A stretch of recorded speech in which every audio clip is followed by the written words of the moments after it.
Oh, I muted the speaker instead of the microphone, so everyone heard me cough. Hello. Welcome back, everyone, to the final episode of Metrolina Arcana here on Looking for Mom and Outgunned Superheroes Actual Play. And welcome back, Rachel. Good to have you back. Hope you had fun at PAX East. You might have heard, since you were last year, that your friends are in a little bit of trouble with the law.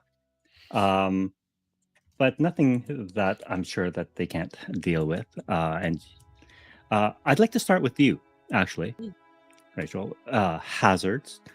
After the events of the shipyard where you were badly wounded, you spent some time in the hospital. Your friends took your tracker, they took your bike, and you were out for a little while. What have you been up to in the last, since then? Yeah, so there's been a little bit. I think first and foremost, it was a little bit of time in the hospital or whatever it was, but for the most part they were like, oh, you should stay here and do blah blah blah blah blah blah blah blah blah, and I was like, no. So I got my ass out of there, signed all the little going against advice paperwork, except not with my real name, so it doesn't matter anyways. And I got my ass out of there, and I don't think I told anyone that I left. And so maybe people still thought I was in there for a bit, but I got my ass out. I went home for a bit, and I think made a very sheepish little walk with a broken baton or two back to a certain little shouldn't call him little, a certain well-known mentor who I may have heard people couldn't get a hold of, although they were contacted a couple of times. And I maybe sheepishly hid in that basement, cave, whatever you want to call it, for a little bit of time, trying to get the edge back to where I was like, couldn't steal an object. I'm cool. You're cool. All right, Hazard, you're cool. All right, you're not voltage. Okay, you're cool. And doing like that kind of thing to get my energy back. Maybe a certain lovely little butler every once in a while would bring like a little hot chocolate on a tray and little cookies and not say anything, just like, here you go, master, and then just like walk away type of energy. And I'd be like, thank you. And that kind of stuff. That's kind of what I was doing. Angry gratitude. Love it. Yes. All right. You spend a little bit of time in this rat cave. We'll just call it that. Stay away from Yep. Certain IPs. But resting up, recuperating your spirit and energy and strength. You would have caught on the news as you spend the better part of, I guess it would be over a week, just sitting there eating junk food. I don't know what else, playing video games, yes. Playing with your mentor's toys, maybe. Doing the cinematic like walk between every Voltage's costume, but my costume's not in there because I wouldn't let my costume be in there. And also, while his back is turned or while he's out fighting crime, restocking my utility stuff, my grappling hook, a new tracker, all the little bits and pieces that definitely don't have his logo on it and wasn't scratched out in pen. And yeah, I think it was a lot of, I wouldn't call it soul searching because that's not the energy. But there was probably a talk or two for the side hero movie that is not this one, where it's like when they had little talks and stuff. And then at one point, I'm like sitting on the nondescript, non-commercialized couch in the rat cave, and I'm looking at like the big monitor screen that's supposed to be for detective bullshit. And I just have regular news on, and then I see the just casually eating my cookies or whatever, and I'm barely paying attention, and then I hear the dumbassery that is people getting murdered, apparently in public. And I think I just sit there for that is what re-sparks me to go find the group. Because instead of being like, oh my god, they killed someone. Oh, why would you do that? Oh, that's so morally bad. I see it and I start choking on popcorn because I'm laughing so hard. Because I'm like, this dumb ass got caught. Oh my god, I'm gonna hold this over his head for the rest of his life. And I think that's what stirs me to go find people. All right. You know that the old man with a sword in your group, the one who calls himself Silverblade, has your bike. Yes. You know, he's easy to find. Well, pre escapades at the reservoir. Yeah. But you know where he lives. It's not that hard. I'm going to shift over to actually Silverblade. Since the news report came out that you are wanted, well, what have you been doing? You know, it's funny. I'm assuming that the news report does not mention my civilian name, or if I'm just like shown as a person of interest in my face, but they haven't said anything. I'm waiting to hear if the school calls me up and says, "Hey, you're fired. You can't teach here anymore." Otherwise, I'm just going about my day as usual. I have this bike under a tarp in my garage. That's not mine, obviously. And I'm just doing my usual routine. Obviously, keeping my blade sharp. All right. Trying to figure out, where I went wrong with this new batch of heroes that can't not murder people. All right. So, but you're not making any attempt to like hide or. I don't have anything to hide. I mean, yeah, I punched a guy, which is a crime technically, but it's not murder. And so if they want to put me on trial, they can. I mean, I'm willing to face justice, and pretty sure I'll come out okay. All right. I can always So I'm break out going to of prison say. if I need to. So I'm going to say that you're puttering around home. You can see the occasional like news van kind of pull up in front of your house. Just kind of park there for a little bit. See crews just kind of setting up, and then there's just not one. Then the second one shows up. It seems to have gotten out who your civilian identity is. You do get that fateful phone call from the school boards. And actually, not even a phone call. It'll be a text or an email. Yeah. It'll be an email saying your contract has been terminated immediately. Oh, it was a good cover while it lasted. It had no cover. Hazard. Do you try to reach? How do you try to reach out to these? Oh, no. I don't reach out. I know where my bike is held. I think it's hysterical that all this shit is going down. And so I go to his house and I will try and jump through an unlocked window and see if he's home. All right. First roll since you've been back. Hell yeah. Let's do either a brawn or nerves or crime, Okay. one of those three, and a Okay. dexterity or stealth. Got you. All right. That's a good ass roll for me. Okay. I've said that and now I'm going to fail. I'm going to do it manually. Here we go. That is 3 of a kind, and that's it. All right. Do you want to push that? For jumping through a window? Nah. All right. That's good enough. That's all you needed to avoid the eyes and cameras of the news crews parked in front of his home. You sneak through his backyard, find an open window, and let yourself in. Hell yeah.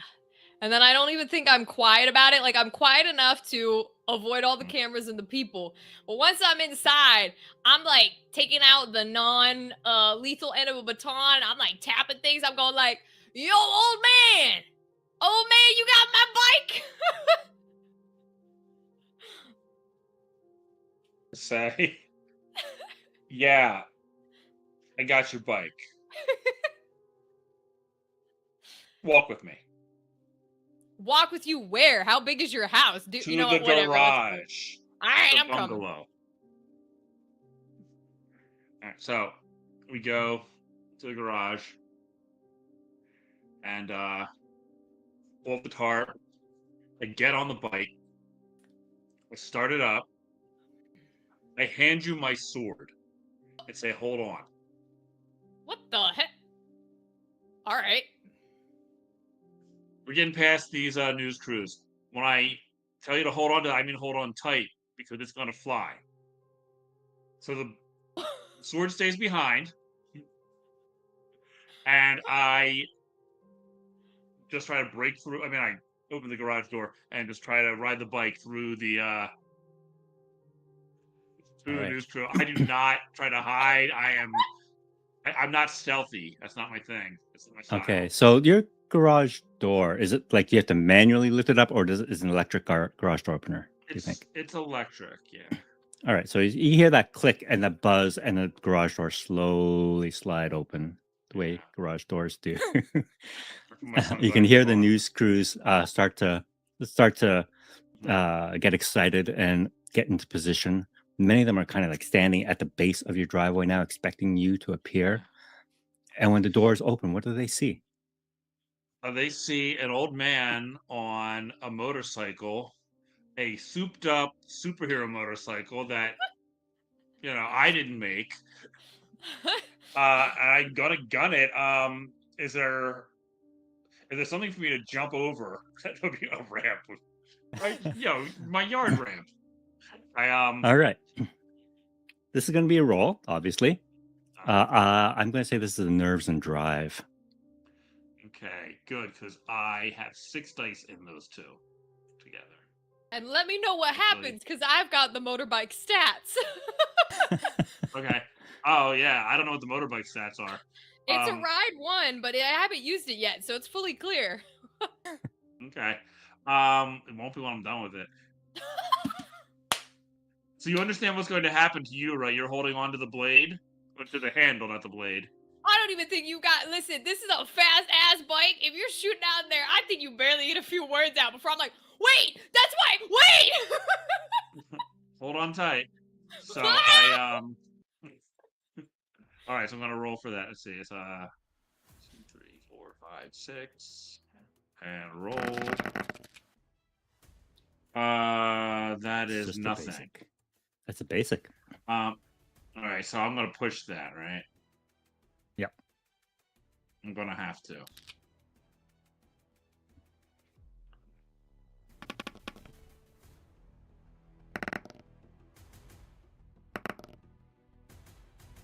Wow, that's good. 4 shields. Hell yeah. That's an extreme. All right, so go ahead and take a point of power for that extra success. And describe to me how you clear a huddle of news reporters at the base of your driveway. All right, so they had a camera crew coming out with a van and everything, and they had a dolly ramp to sort of bring the stuff off the trucks. And I hit that, leap over the ramp, over the truck itself somehow, do a wheelie in the air, and then down the block before they even know what's coming. And as a what's it called? Not as a quick action, I hold my hand out and call my sword to me. Oh my god! I told you to hold on.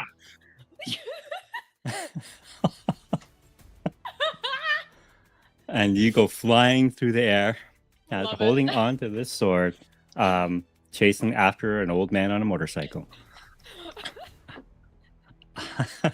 I'm going to switch scenes now. to Prospero and Aura.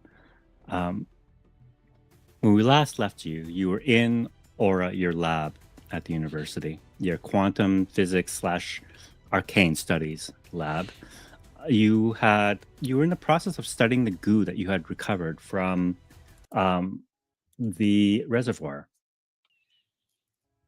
You had an extreme success, Prospero, that we never really resolved. And I will say that when you didn't have a whole lot of time to look at it in that particular time and space, but you could tell there was something different about it, something special. This wasn't water. It moved like a larger single cell organism of some kind. It had some sort of life to it.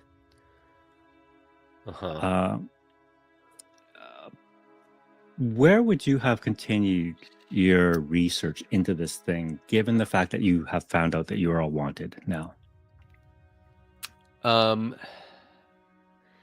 Well, so I think the fact that it then immediately escaped after our several phone calls would have put it a little bit on the back burner for Prospero.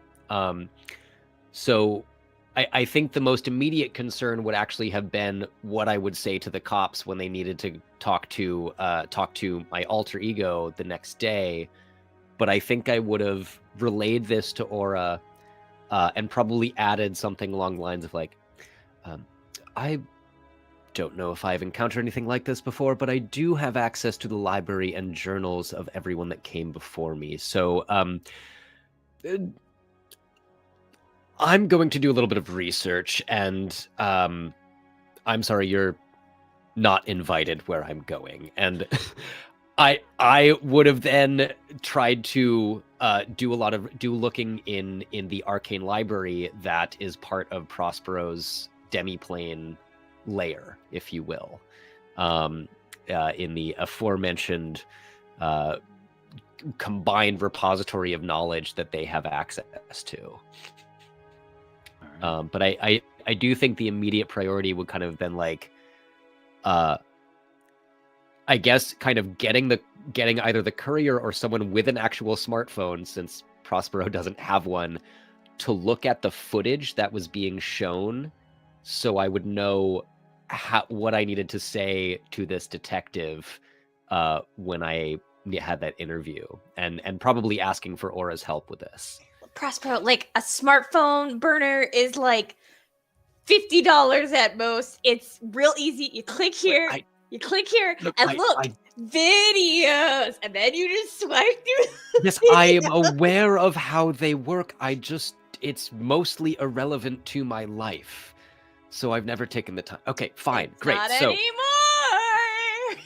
You know, I have the little sort of flip phone that slides open, little keyboard, and I kind of slide it open and close. This just does totally fine for me. All I need is to text you periodically or receive alerts when they need me to teach music at the high school. Aura has a very blank look on her face, like she can't believe this. And then you see her zoom for a second, she's back, and she's like, "Just take the burner phone. Take the burner phone." Just like take it with 2 fingers and hold it like something that's dead. Fine. Caliban, and I toss it in the air, and Caliban like swallows it. It'll be safe. Okay. Beautiful. You do get a. Do you have a phone in your in your civilian life? Okay, this is the same phone? It's the same phone. I think it's the same one, along with, telling Jennifer that my email was prosperotheenchanter@gmail.com. Just like the intersection of surveillance and technology does not occur to them because they assume they can mask it with magic. All right. What subject did Silverblade teach in that school? Oh, I think you're muted. He's a substitute, so he would sub for history, English, math, whatever they needed. Okay. All right. Well, you'll get a text soon after this unfolds, Prospero, from the school board, asking you to come into school the next day to teach math.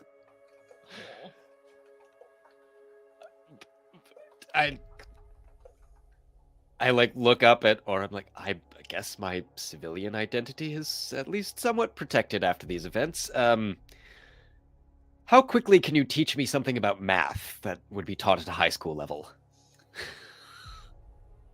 Why don't you just put a movie on? That's what they're expecting from a sub. But the youth must learn. Isn't that Here, the whole point of school? And zooms off and gets a copy of, like the Donald Duck math land like movie. It's like, here, just show this. It's fine. We're in a text thread together. I can just like email you some worksheets. But that is an excellent point. I think I don't know if I know Silverblade's civilian identity, but I think in the text I'm just like, well, okay, tomorrow I have to substitute teach math as well as talk to this detective Dixon, I think. And see what comes of that. All right. You put that into your group chat? Yeah. Yeah. All right. Okay. Aura, where would you have gone when you heard the news that you are now all wanted? I mean, I have a secret identity with a full super suit, so I'm not worried. I would have gone back to doing my thing. I think Aura would have been like, oh, it's fine. I had a helmet on the entire time, and I didn't actually participate in the killing. I just cheered on a really awesome buff lady that hit him with a rock. So she would have gone back to her lab to continue working on things. Okay, so you're just working away in your lab. And Prosper, you go back home. I think what I want to do after I see the footage is kind of do one last check of the reservoir to just be like, okay, really, what did Chris see from the tree lines?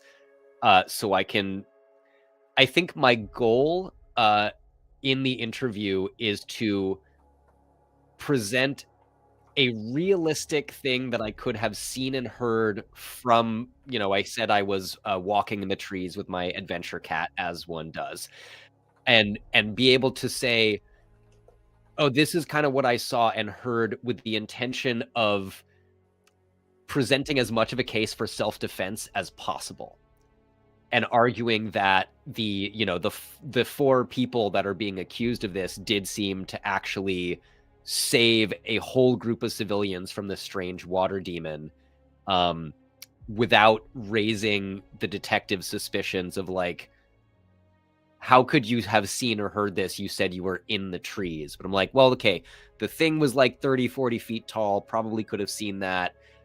So I would go back to the reservoir, walk the ground a little bit and see what was there, and kind of watch the news footage, so I would be prepared for this interview with the detective. All right. And then I would just I think I have a little doorknob that kind of sticks into a tree and opens to let me back into the demi-plane, because that's where Prospero spends their time if they don't need to be Chris in the lonely studio apartment. Okay. So when you go back to the scene of the crime and you look around, you can start to get the lay of the land of the physics of the place and things that will make sense in terms of your alibi. Can you also make a focus and detect roll for me, please? While you're here? Can. Do I get the help from Caliban? You sure do. All right. That gives me 7 dice. What are we doing? 2 basics. Let's ball. I'm going to push it. All right.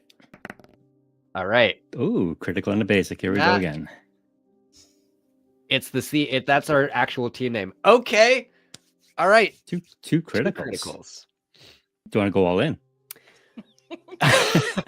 You are an evil tempter, but no, I think I'm okay with these two. All right. Excellent. With 2 criticals, go ahead and take that extra power for this astute observation that you make. Is that when you look at the scene of the crime, most of it's cordoned off by police tape now, but there's no one here watching, so you can easily walk through. You notice along the shores where there are larger rocks, where that buff Salamacina lady just hurled a big boulder at this thing. Some of that ooze, that slime, seems to have collected there and is stuck kind of on the shore. It hasn't fully disappeared yet.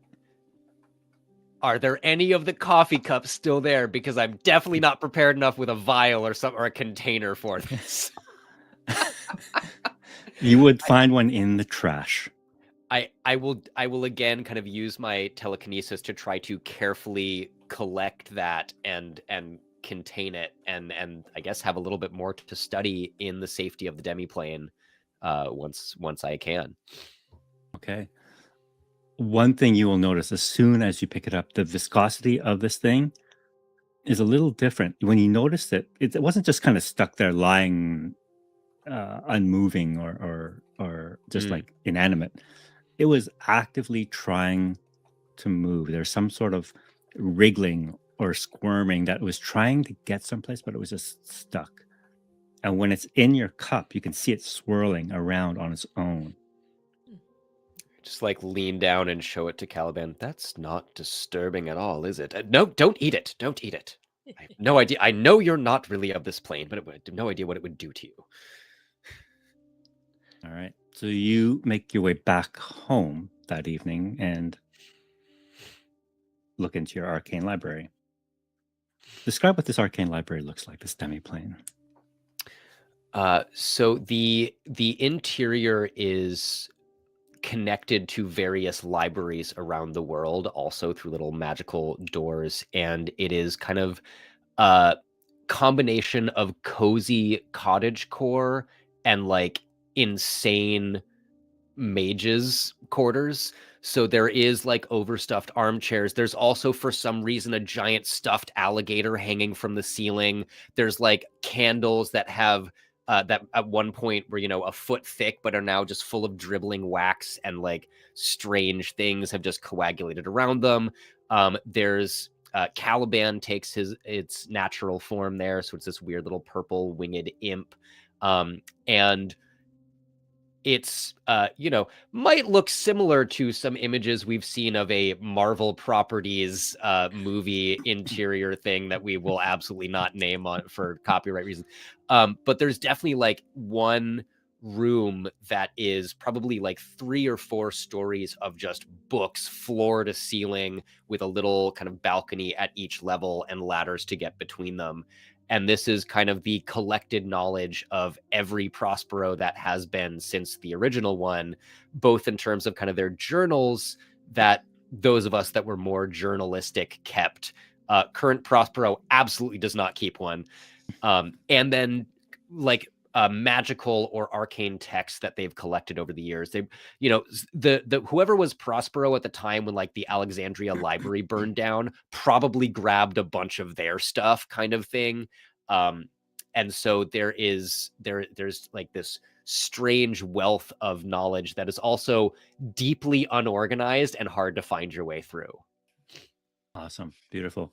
I'll make you do one more roll then for me, please. Okay. This will be a focus and no, and I'll give you +1 for Caliban, another +1 because of your library. Okay. That gives me 3. That gives me another 7. All right. Oh, Here we go.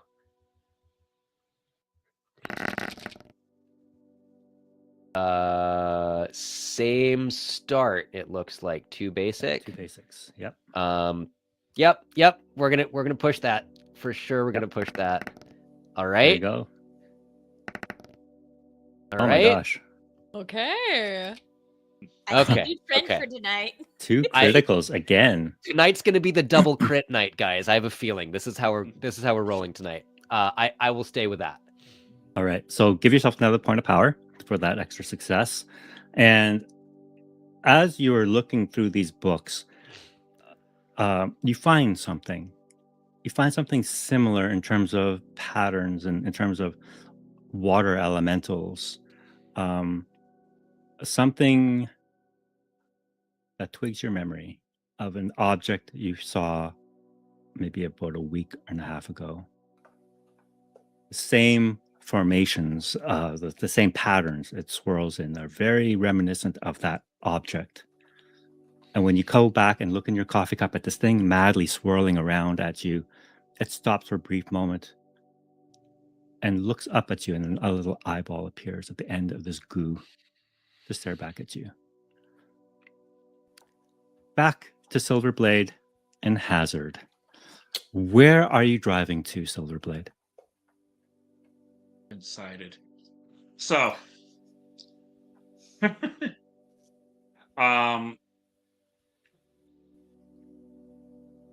do you think that you're like, I'm not sure how. I guess you're on the bike with me now. It was just fun to make you have to ride the sword. You're just on the back. Hazard, kid, do you know any of your old man's hideouts, one of his lairs, the ones that he maybe doesn't use that much, that we could just go to clear our heads for a bit? Oh, I'm sorry. I showed up at your house to get my bike back, and you want me to save your ass from the paparazzi? I kept it clean and, maintained it for you while you were in the hospital. Oh, thank you. Wow. I'm so, floored that you would do that for me. Listen, if I was not... I could push you off. I was about to say, if I was not, unfortunately, the normal fucking human being of this weird-ass crew we've got, and that'll push off from a bike going this speed, wouldn't put me back in the hospital, I'd kick your ass off, old man, and I'd ride away without you. But because I cannot... Yeah, of course I know a fucking hideaway that he doesn't use. Go that way. That's the sound the bike makes. And I will genuinely lead him to a hideaway that is like not utilized, but definitely probably still tracked somewhere on the lower levels of resistance's thingies. So, like, there's no way he took all his shit out, but he doesn't use it anymore type of energy. Okay. What part of town do you think this is in? Like, what's the area like? I think if Resistance was gonna have, like, a little pop-up shop in this area, because this is not the main hub, we're kind of, like, out of the ways, I would say... his style is very in plain sight, but unnoticeable. So it's very much like, it could be in the middle of a city, but it's a building that's always for lease. Or if it's out of the city, then it's, oh yeah, pretty sure that place is like, I don't know, they sell furniture? Huh. But there's like never any car. It's one of those places that isn't run down enough that folks are going to try and enter it and see what's in it and do whatever. It looks upkeep enough that they're going to steer clear of that in case there's security, in case there's cameras, etc. But it's never an actual business doing business. No one knows any open hours. There's no like website, that kind of a thing. May I suggest an electronics store? Oh my god. Well, wait. We're not. Listen, there's no branded, but maybe it is a jukebox hut. I'm trying to off-brand a certain place that went out of business for electronics. There you go. Jukebox hut it is. All right. Love the name. I'm gonna ask Silverblade to make another roll for me, please. This is going to be a crime and stealth for me, please. God. Okay, I'm not good at either of those. Can I help at all? You can help, yeah. You can certainly help. Yep. Okay. So get an extra dice from... Yeah, one more die. Right, that helps. All right, that is a basic success. I guess we'll have to push it. Yeah.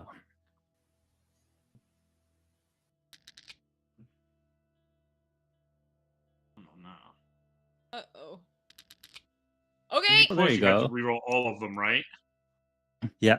Just you have to roll that one snake eye that you still haven't re-rolled yet. Yeah, it wasn't. Okay. All right. So with that Yeah, critical that's fine. success, that's all you really needed. So you can see a lot of police activity in your neighborhood. The moment you took off and they saw this sword come screaming after you being held onto by this kid. It seems to have triggered some alarms, and you see a larger police presence on the streets. But with Hazard's help, you are able to navigate the back alleys and the side streets to avoid detection to get to this safe house.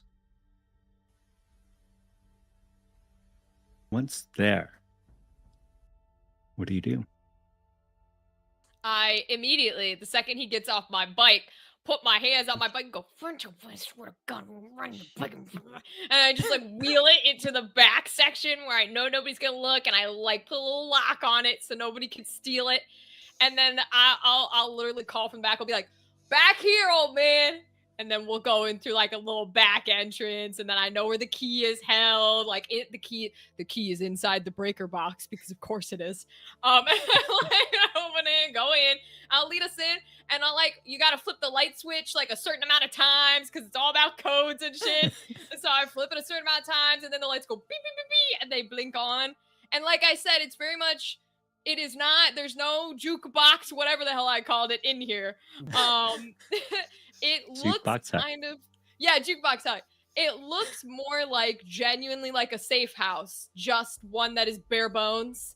And there are few electronic things that are, I wouldn't say have a logo on them, but are very clearly like, bet a billionaire made that one. That kind of energy. One or two of those around, like maybe a fancy, like a tracker or something that you don't know what it is, and it's like I wouldn't touch that type of energy.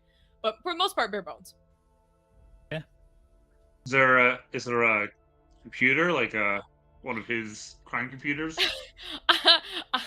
Well, you think he just is gonna leave all his expensive ass equipment here? I say as I walk towards the bar and flip a button as it flips out of the bar and comes up. Yeah. Sure, let my ex-wife eat you.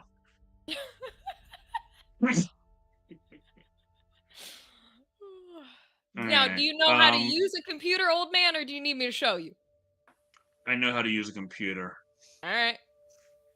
Don't break it. Okay, everybody. Silverblade, the character, is about the same age as me in real life. So, I take offense to I learned how to type before any of you were born.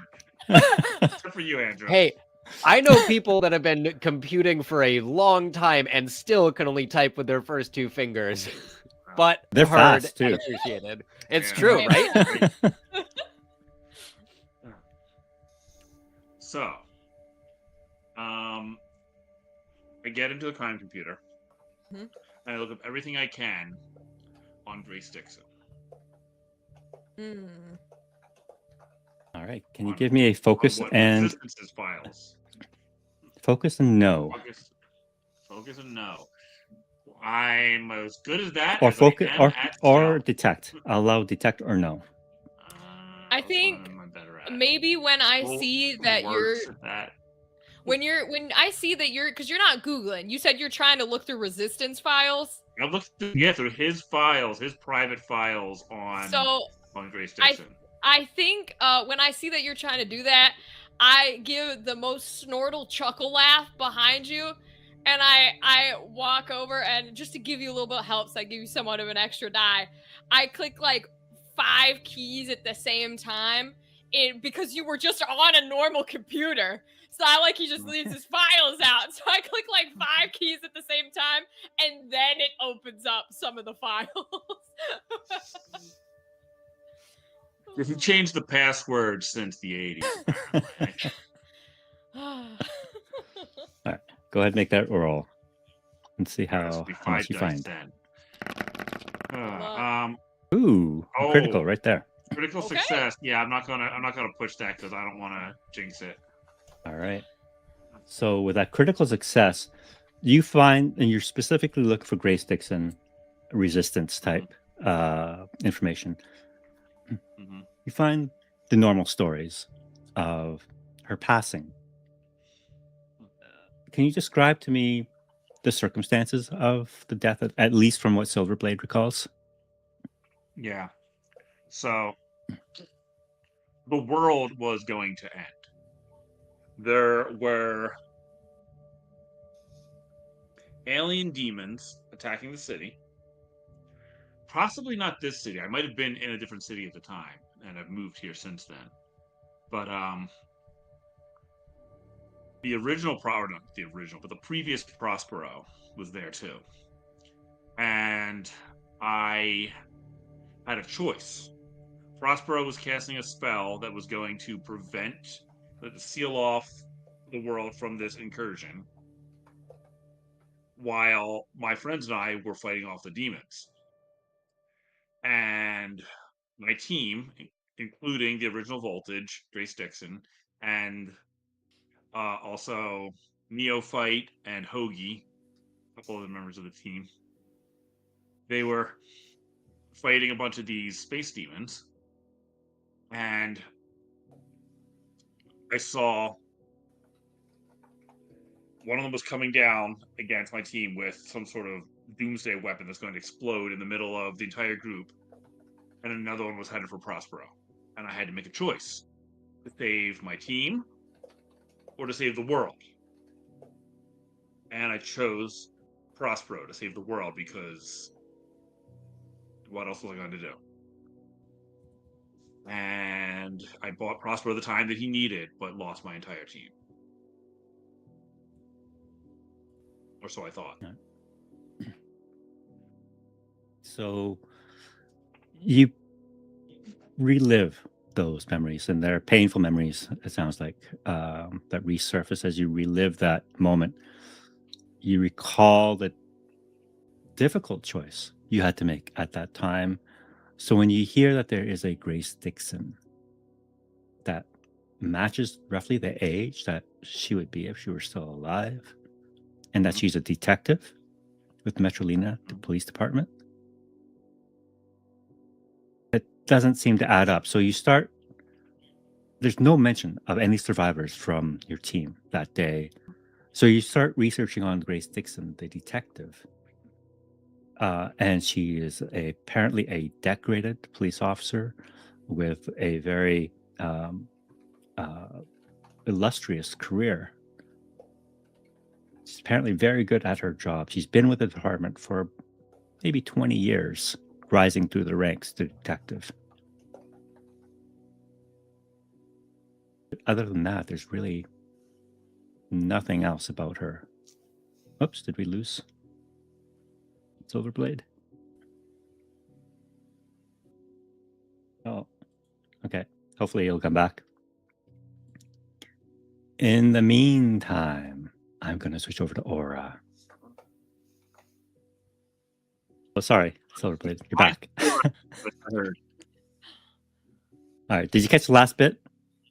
I heard she was rising through the ranks, and then you went out, and I realized that no one else was freaked out, so I had to yell on my end. Okay. So yeah, there's nothing beyond her very good career that she's had. She's very decorated detective. There's nothing else about her that you can find. There's really no personal information. There's nothing. But when you look at her picture, it looks like if Grace Dixon were that old, that would be her.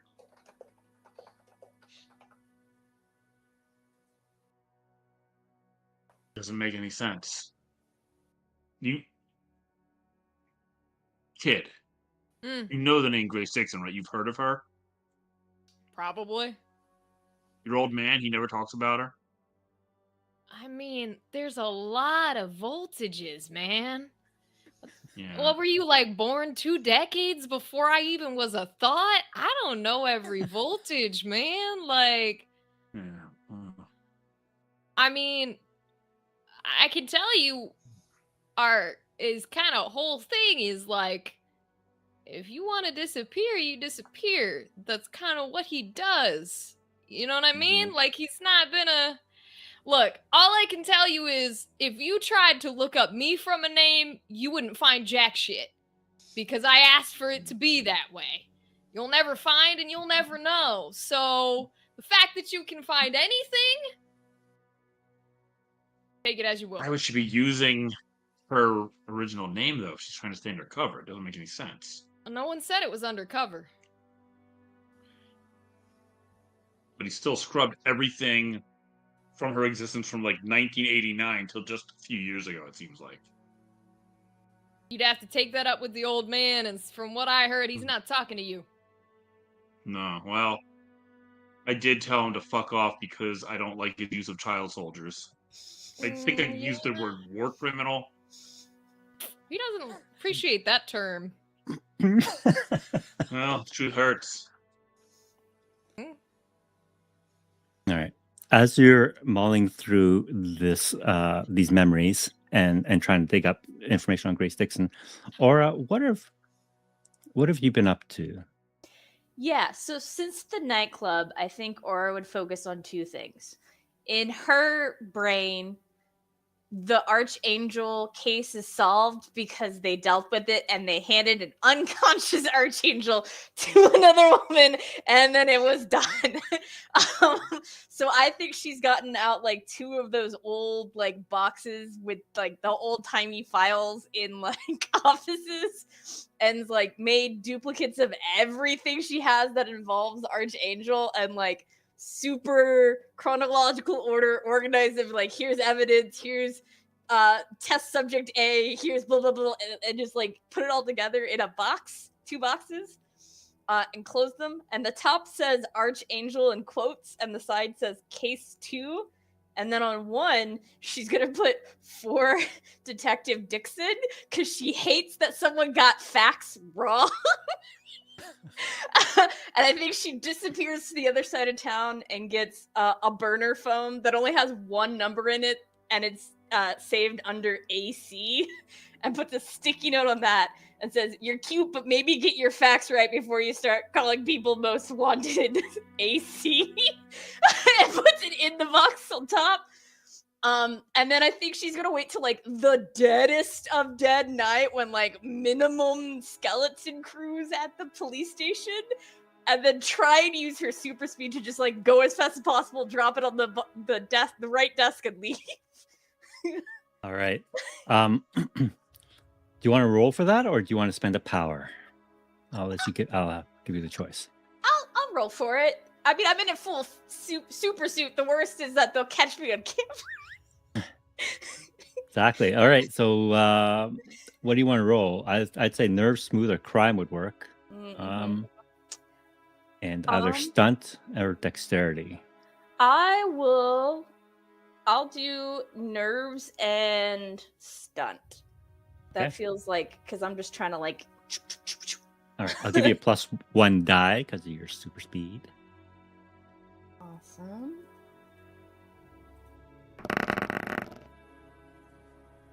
Two basics. Yeah, we got 2 basics. So obviously I'm going to push this because why not? Yep. There you go. Oh my gosh, 2 criticals. What is going on, guys? I mean, it's a 2 crit tonight. Oh, geez. It's the new team name. 2 crit to quit. So go ahead and take that power because you did this so well.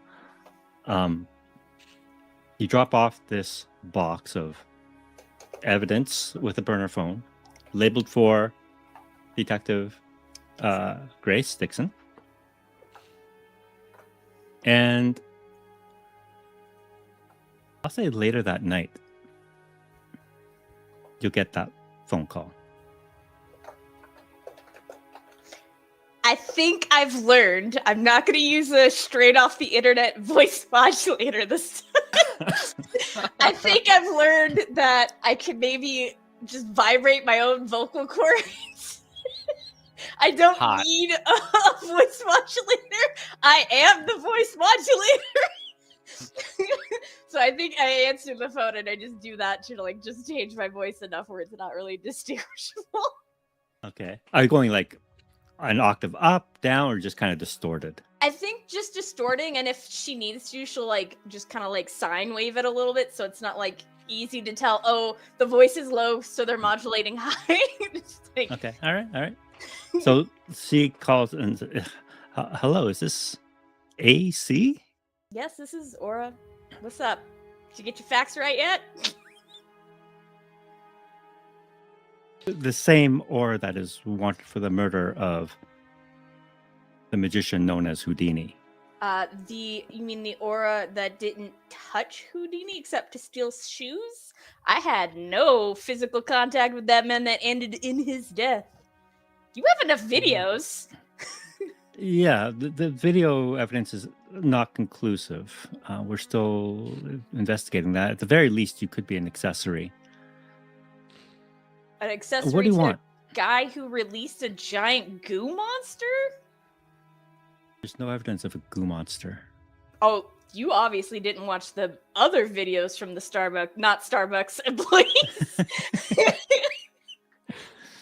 The Buckstar employees. The Buckstar. Million dollars. So, what do you want? I just want you to get your facts right. That's all I care about. I mean, obviously you haven't been taking as close of a look at Helios as you need to, since they've been behind all of the shit we keep having to clean up for you and everyone else in the city. What do you mean Helios? Did you not look at any of the files?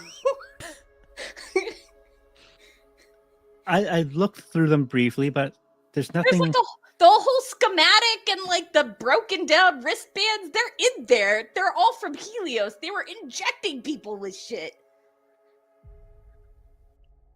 Listen, I have to send this stuff down to the lab. A lot of this stuff I don't understand. But I like someone who acknowledges she doesn't understand it. So, like, take your time. Let me know if you have any questions. Willing to help you get your facts straight. Well, I have so many accused questions. of something, it's going to be something that I actually did. Well, why don't you come down to the station and we can have a talk face to face?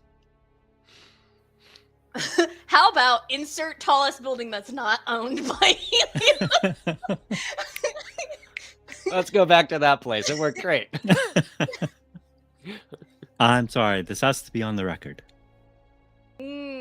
All those files as is on the record as I'm going to get at a police station.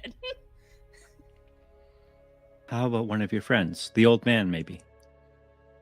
I mean, I can pass along your number, I guess. Yeah. Do that. Yeah, I can do that. I'll pass along the number. Tell him my name, too. That sounds ominous. Thanks for the info. I can reach you at this number if I need to contact you again in the future. Yep. Perfect. Have yourself a good night. We'll be talking soon. You too. Very ominous detective lady. Click. And so the second box of evidence is gonna go to Prospero because she heard library and that's all that's stuck in her brain, and now she's like, and then you get to keep these files. All right. So you physically dropped them off at his home?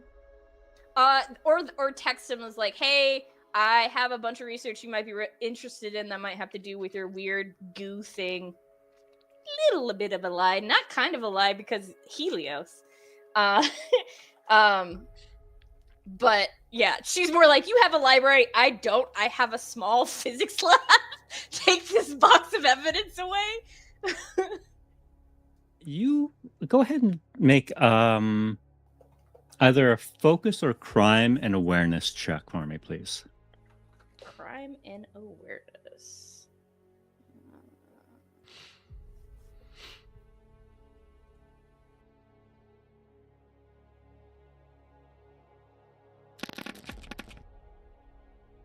All right, nothing there. That ain't nothing.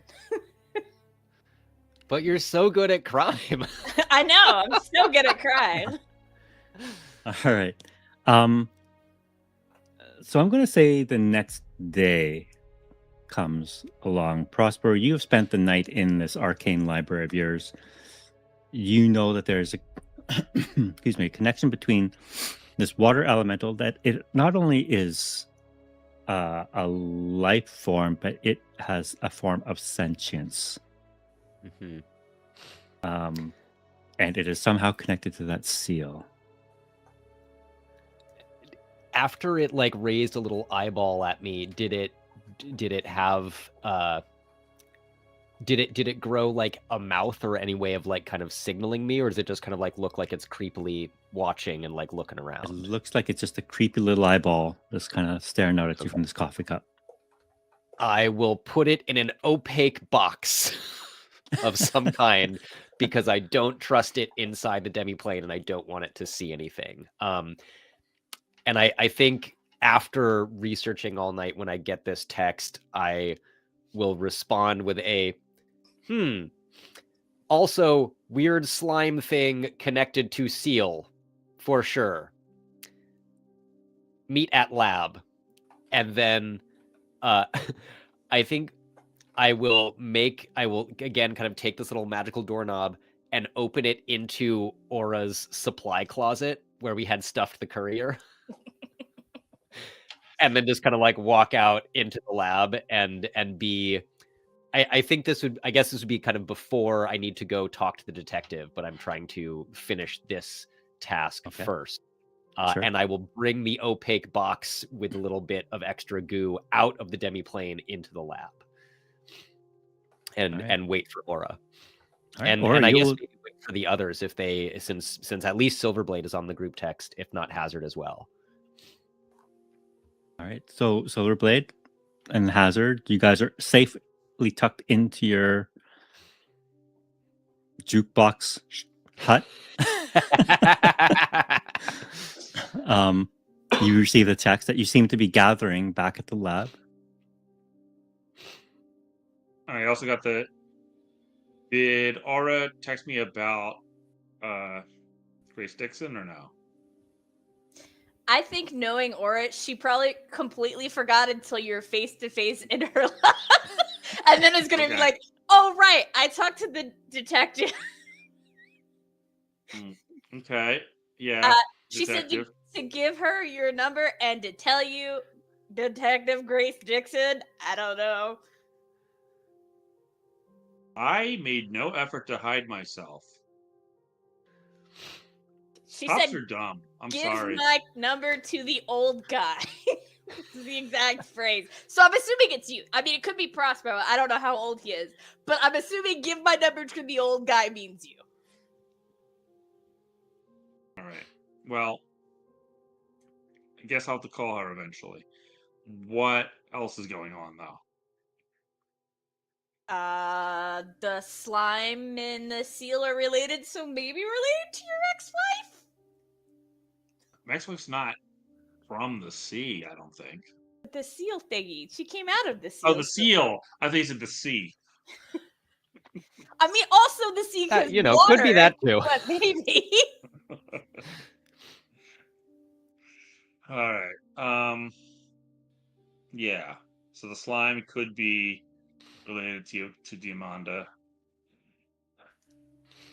All right. I can call this detective, but I want you to understand that if she's who I think she is, she's not supposed to be alive. I mean, this is the very first time I'm hearing any of this. I just told you that she told me to tell you to have the old man call her. I am nothing but a messenger in this case. All right. Should I go out in the hall? I don't know. It feels rude to have this conversation in front of you. Why not? We've had many a phone call from weird, ominous people in this lab so far. Yeah, we never did meet up with that CEO. I forgot about that.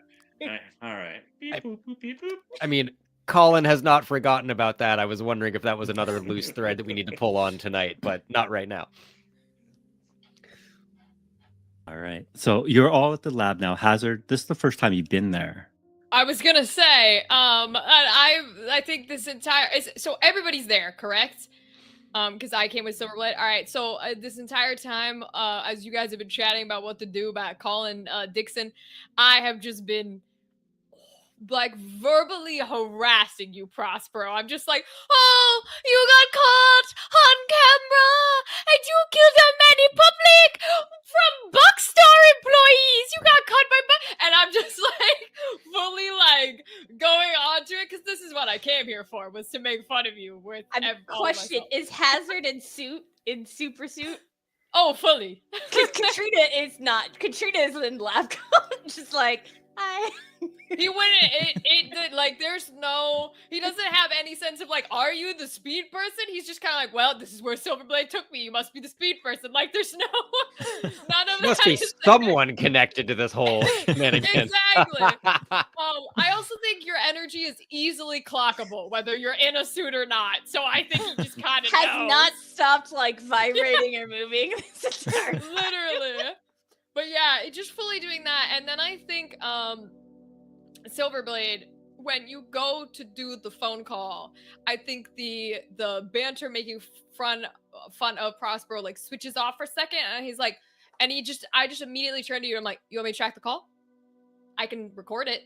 I can try and send it to him if you want. You want to track the call that I'm making to the police station? No, not like track, like record and then send it. I don't know. I don't think that's necessary.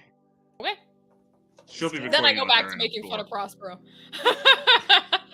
Prospero is just like standing there and you know, because they are in uniform, it's like there's nothing visible except these eyes under the brim of the hat and like the scarf and the high collar.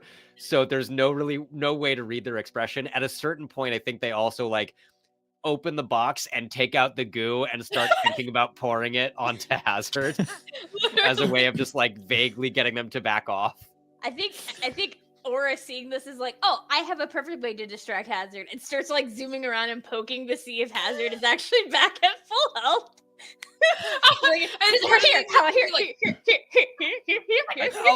All right. Look, I stand by what we did because you did. Fine, whatever. I stand by your theft of his shoes. I did. I stole his shoes. Because I suppose there's no actual way to inform the detective of this, but he was in fact threatening all of us with the full weight of Helios's nefarious schemes. Did have guns pointed at us at one point last time. Also that. In the case of what happened at the reservoir, well, if it wasn't me, I suppose it would have been you, old man. I wasn't going to kill him. I just wanted to hurt him a lot. I'm pretty sure that the awesome buff lady would have probably killed him. Yes, for what it's worth, I didn't entirely intend to kill him, but I am nonetheless relatively pleased at the result. Oh, that woman is entirely unhinged. Nah, you mistake me, second old man of the party. I have no. I'm no 29. Qualms. I don't give a shit. I have no qualms with you killing Houdini or whatever the hell his name was. The door dude. Yeah, I think it's hysterical that your ass got caught. That's what I think is funny. Well, you'll note I was off frame until the very last moment, so. Oh, good job. I mean, hey, you didn't do as bad as the old guy over there. We zoomed out of his house past the paparazzi. Bro, they called a police call. They called the police on him when he started going on my bike. It was hysterical. Look, I understand every third word that comes out of your mouth. Look, Silverblade called the detective because I am supposed to go meet with them in my other identity later today before I'm teaching this math class or whatever. Maybe we should set up a distress text in case I need to get you out of there. Oh, like a code word. Yeah, or something. I'm quite capable of it should be removing myself from that situation. Without giving away that you're magic? Does that actually matter? Prospero. Yes. So mathematics is a field of study that discovers and organizes methods, theories, and theorems that are developed and proved for the needs of empirical sciences and mathematics itself. I'm aware of what it is. I simply have never taught any sort of high school mathematics course. You're aware I'm a music teacher. The similarities are known to me. Just play the movie, the Donald Duck Magic Math Yes, Land fine. thing. Why is this on VHS? It's always on VHS. I don't know. Right. Our school doesn't have anything more advanced than that. It's absolutely on Betamax. All right. Well, look, fine. We'll deal with that. Why don't you call this detective and see? All right. So you give the number a call. It rings for a little while, and you think it's going to go to voicemail. And like after the 6th ring, it finally picks up. Hello? It's been a while.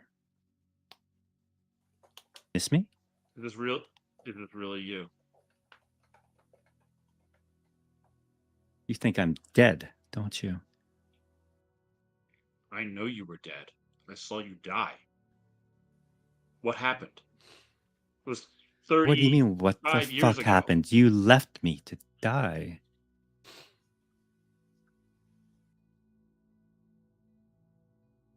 Is this what you want to talk about?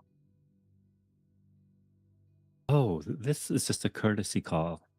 I just want to let you know that I have...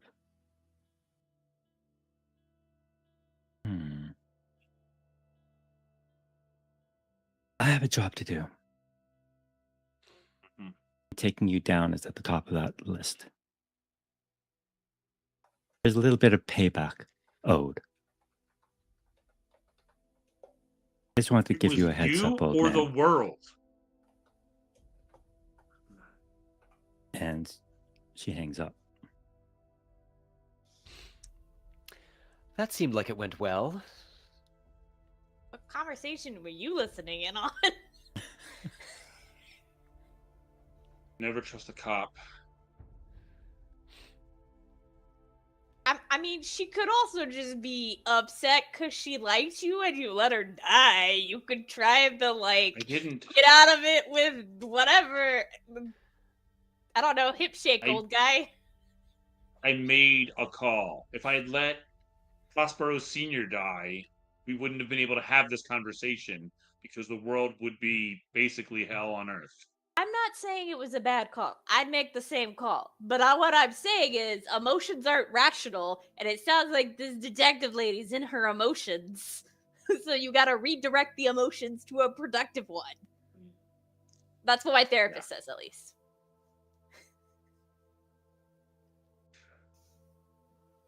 Hope Hoagie doesn't try to call me. Over the Will table, he offer you are the rest of the team dead? I was the only survivor, or so I thought, the only survivor. You and the other Prospero. Yeah. Okay, just double checking.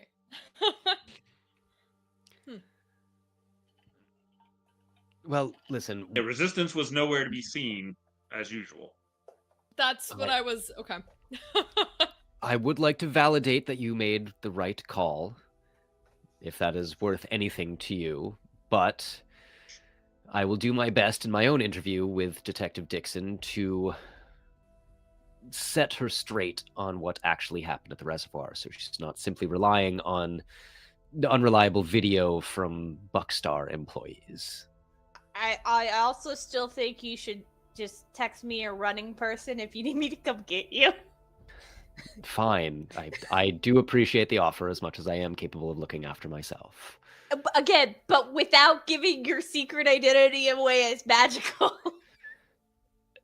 It is as disposable as any identity must be. Except for that the cop has your actual number and your actual address and your actual name. You would be in the exact same spot that the other old man is in. Both of yours would be compromised. This kid gets it. Secret identities for a reason. I don't even have another one. Do you know how many of those my predecessor had? No, I didn't know the dude that died before you became the dude. It is much less of an effort for people like us to create a new identity. I don't particularly wish to. It's nice to have some remaining connection to music, but if need be, I can abandon that one. And I'll probably get my teaching job back. They are so desperate. That's an excellent point. If they called me to teach a math class, I can only imagine. All right. So that morning, where are you guys going to hide out? I mean, they got your place cased out now, Silverblade. Oh, I invite everybody back to the jukebox hut if they want to camp there, because that is what it's for. All right. But I very much put a thing. I literally go so clear about, if you break something, it will be your ass, not mine. That's like a. I think just for funsies, because Hazard's the only one that hasn't experienced this with Aura yet. I think as soon as I get a vague idea of where the hideout we're going to she zooms into her super suit, puts a hand on your shoulder, goes, "How do you feel about roller coasters?" If that's not your catchphrase, it should be. Oh, jeez. All right. So you guys hang out at the safe house, the jukebox hut. And the following day, Crossborough, you get ready to go to your school as a substitute math teacher. You arrive at the school. It's a sunny Metrolina day. Beautiful, laughing children, high school kids even. And you stand there at the front of your class, ready to teach this class of students. And they're kind of looking at you, laughing. You can see them laughing behind their hands, and some of them are pointing. You can tell they're talking about you. You hear a knock on the door to your classroom. Students, less chatter. Take out your textbooks and turn to the page you left off on. Give me just a moment, and I'll go and open the door. All right. You see a bit of a traffic jam outside the door. You see one of the school helping assistants. Those big TVs on the steel frames. They're about to wheel this in for you. You see a Betamax player, big chunky thing from the 70s there, being wheeled in. Behind them, though, you see the school principal and the detective. Her badge is fully displayed, and you can see some students looking through the door, see this, and you hear that ooh coming from the classroom. Detective, I'm so sorry. I was called in to substitute at the very last moment. I was meaning to drop by the station as soon as I was done teaching. And I'll help kind of move the thing in. Students, you're in luck today.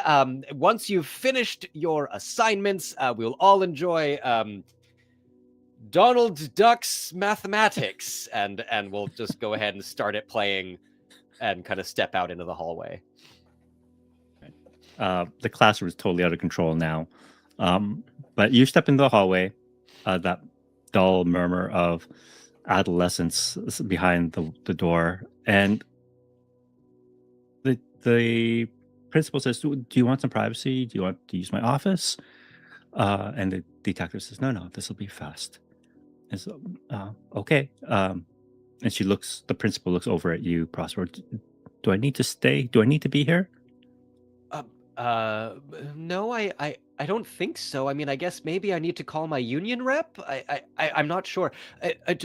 Principal, I'm sorry. I was a bystander, something of a witness to one of the incidents recently, and the detective had asked me to come into the station and deliver an account. As I said, I meant to do it until I got your text message about substituting this. I don't really teach math, so I hope this is okay. But anything we'll for talk the district. about that later. Of course. Deal with this. I would really much prefer you keep your private affairs private, though, not bring them to the classroom in the future. I kind of look over at the detective and I'm like, I was going to go to the station and leave. I'm not sure why you decided that here at school was necessary, but like I said, anything for the police, anything for the department. The principal walks away. Her high heels like clacking on the stone, on the linoleum floors, I guess. But the professor, the detective stands there in front of you, just kind of silent, not even smiling at you. Says, "So, I've been going over my notes. I've been going over your testimony that we collected the previous day. I want to know your association with Silverblade." Is that? I'm sorry. Is that's the older gentleman with the sword? I assume. What? I'm like, absolutely in full civilian Chris, like slightly nerdy professor with tweed patches at the elbows. I'm like, I feel like I read stories about him when I was a child, but I've never met him personally or anything. That was, I barely caught a glimpse of him through the trees yesterday, day before, whatever actual timeline it was. Like I said, I thought I heard the man floating in the air saying something about, was it the Whiz Kids, I think, that really seemed to set him off.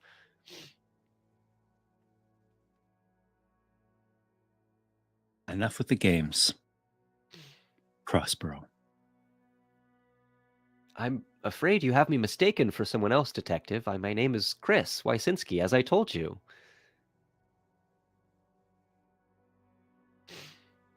I would rethink your friendship and your allegiance to that man. He has a habit of betraying those closest to him, and those betrayals often lead to very bad situations and circumstances for those who would place their trust in him. If I had any sort of friendship or acquaintanceship with someone like that, I certainly would take that advice. Just now, as a teacher, if I may, just a hypothetical for a moment. If someone like that, if someone like this Silverblade were, well, no, I think that's the wrong question. Let's for a moment think about, I'm sorry, Prospero is a character in The Tempest, isn't he? Let's just imagine that some sort of magician known to Shakespeare were to exist. I don't think someone like that would have friends. Do you? I know you were there with him that night. You released. She pauses for a moment there. I am here only as a courtesy. I don't want those who don't have to be in my way to be there. But if I find you standing next to him when I come for him, don't say I didn't warn you.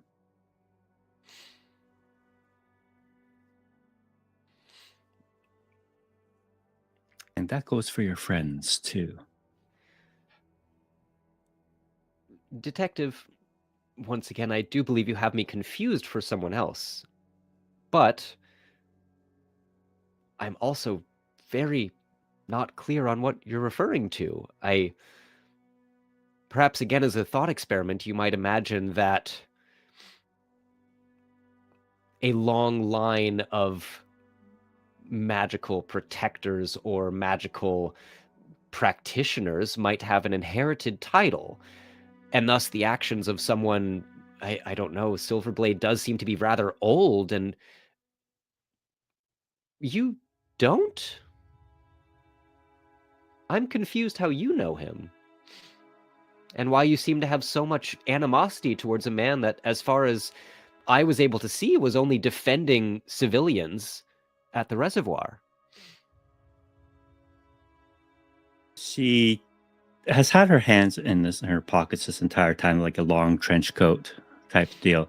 She takes one hand out and just planted on your forehead, and for that brief second, the image of her changes. She's no longer a woman in her like maybe mid-50s.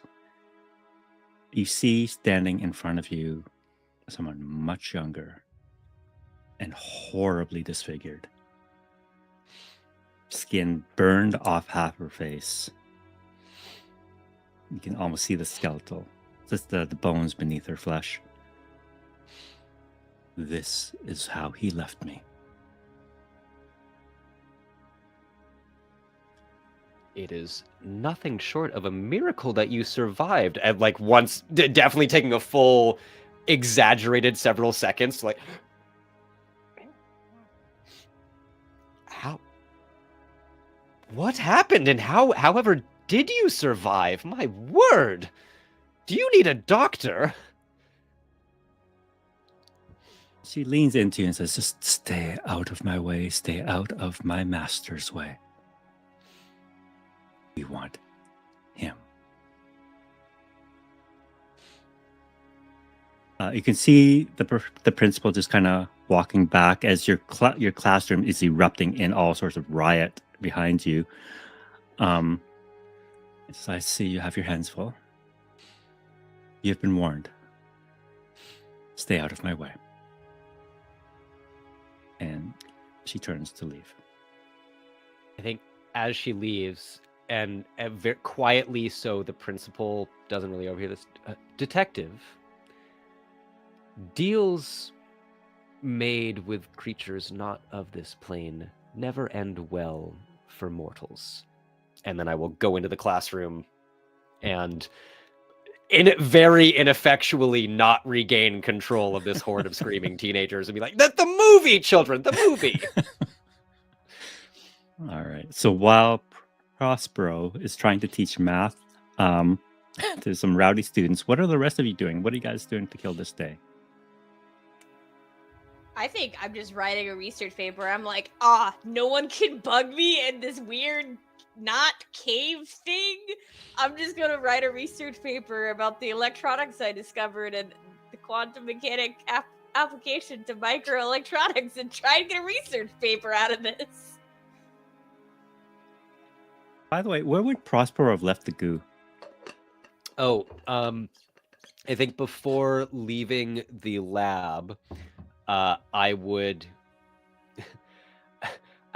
ask Aura for some sort of like containment device that also maybe is opaque, and then leave it in there, as well as I think I would have brought with me the book that I found this reference in and made photocopies of the relevant pages for Aura and the rest of the team before bringing the book with me and like returning it to the demiplane on my way to school. So it'd be, I maybe even would have left it in the box that I brought it with, since it is opaque and probably like lead lined or something. The lab definitely has like specimen thingies with securing lids. Yeah. Okay. Yeah, airtight if possible, because that thing, as we have seen, can get out of very small spaces. Airtight seems mean, though. So it's water, it doesn't need air.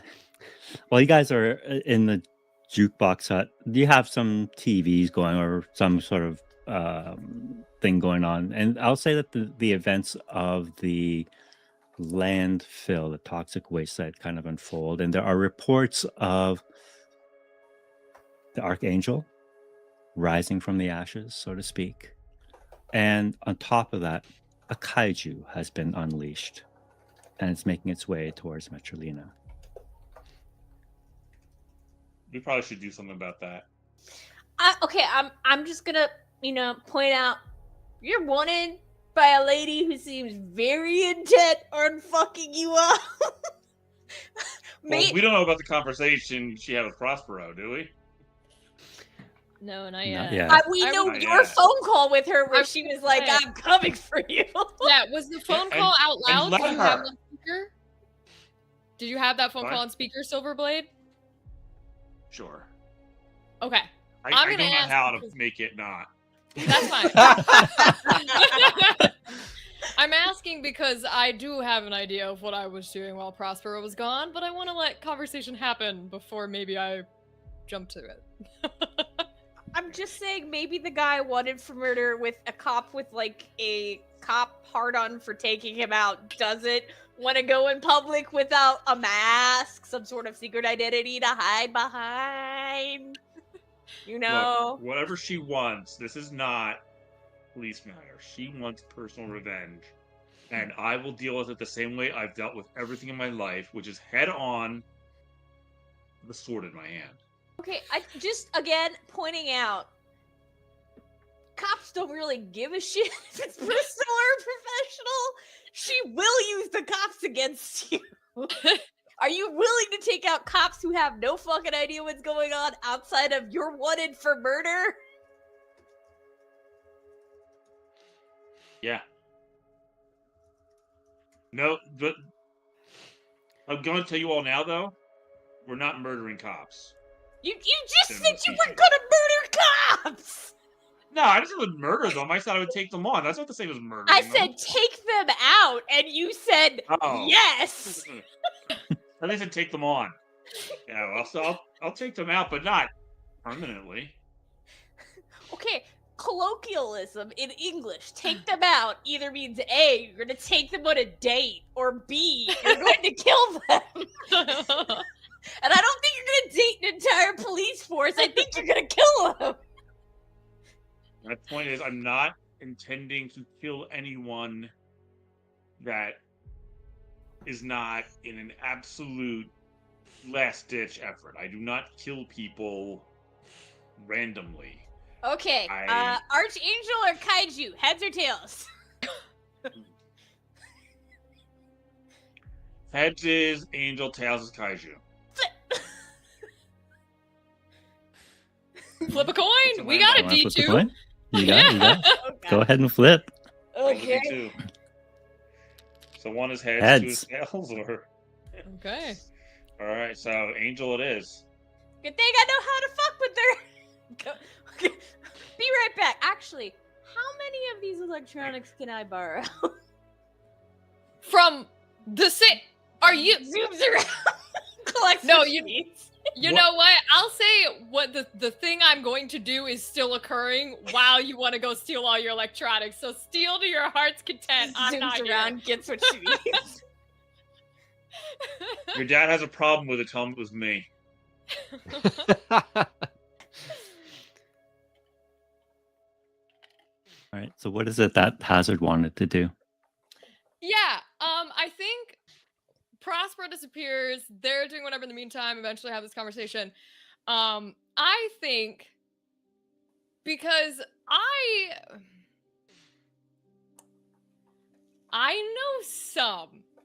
And I think that Silverblade being very like nonchalant, just take me to a hideout. I'm looking through the files. I'm looking up Grace Dixon. I want to know what's happening. Like that kind of thing has turned like a little piece of my brain that's like, whether or not that is still associated with me and with the resistance doesn't matter because it was, right? It's one of those, once you're part of the definitely not BAT, the rat family, once you're part of the rat family, you're kind of like always a part of it, even if you don't want to be.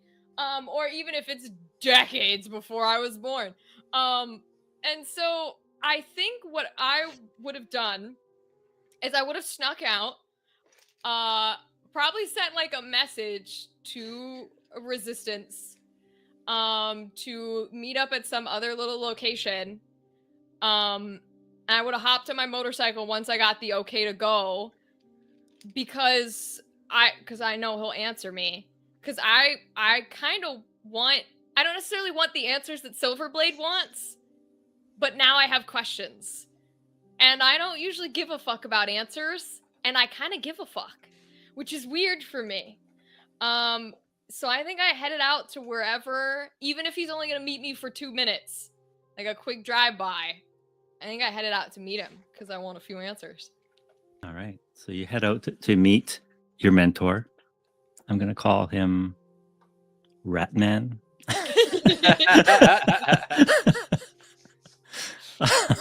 So you meet in a dark alley, of course, and he's in full costume.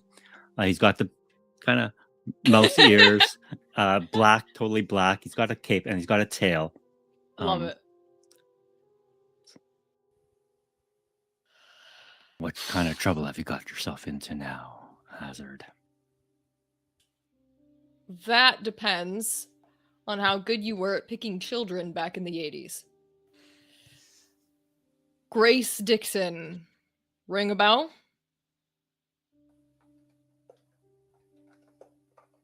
What about her? Do you know she's alive? She died. Silverblade made sure of that. I am immediately going to insight check if there's any form of that in this game. Go ahead and make a roll. This will be maybe, let's say, a smooth and detect. Okay. Listen, I learned it from someone. He's staring me in the face. Let's see if I can read him. 3 of a kind. All right. Do you want to push? What is a 3 of a kind? That's a critical success. I'll keep it for now. It's not my most important question. All right. It seems to be like, I mean, he's behind a mask too, so it's hard to tell, and he doesn't really show a lot of emotion. But there's no sign of any kind of deception, none of his tells or anything like that. Not that he would have much, but okay. He's generally curious as to why you're bringing this name up. All right.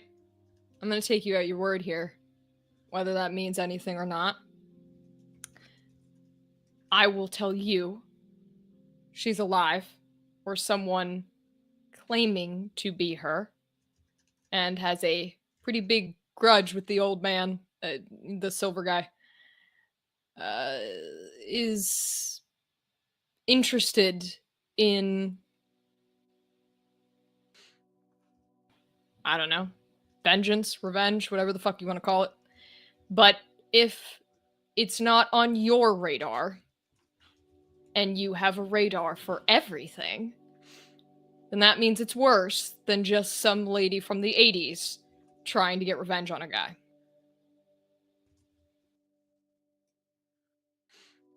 Grace Dixon died. Silverblade was never the same after that day. I have 2 more things I'm going to say. The first,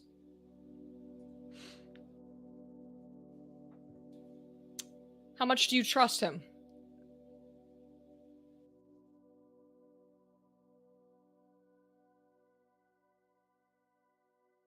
He means well,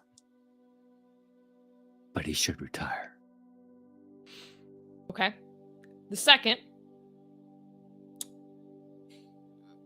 I'm not going to ask for your help. I'm not a child anymore. But if something occurs, if you find anything, because I know you're going to leave here and you're going to start looking, if you find anything I need to know, text me. Send me an encrypted message. I don't care. But if I need to know it, you better make sure it's in my hands before I'm the one dead from this bitch.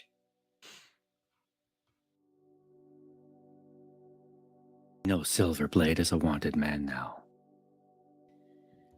And I turn around and I get on my bike and I leave. Right.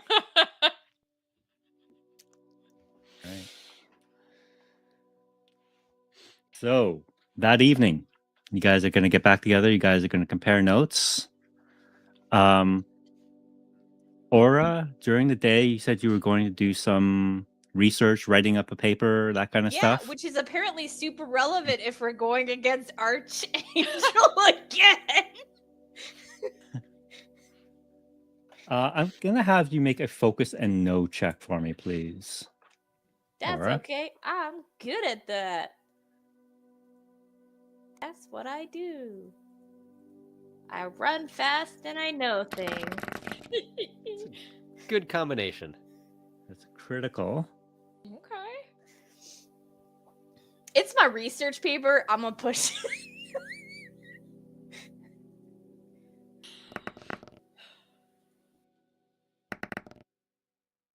Oh, come on. Ah! What are the odds? Oh, that sucks. The All right. one that you fail is the paper. It's okay. It just won't get published. Take 2, Ah. version 2, a couple months later. All right. So you spend the day drafting up what you think is a masterpiece. Surely it'll get published.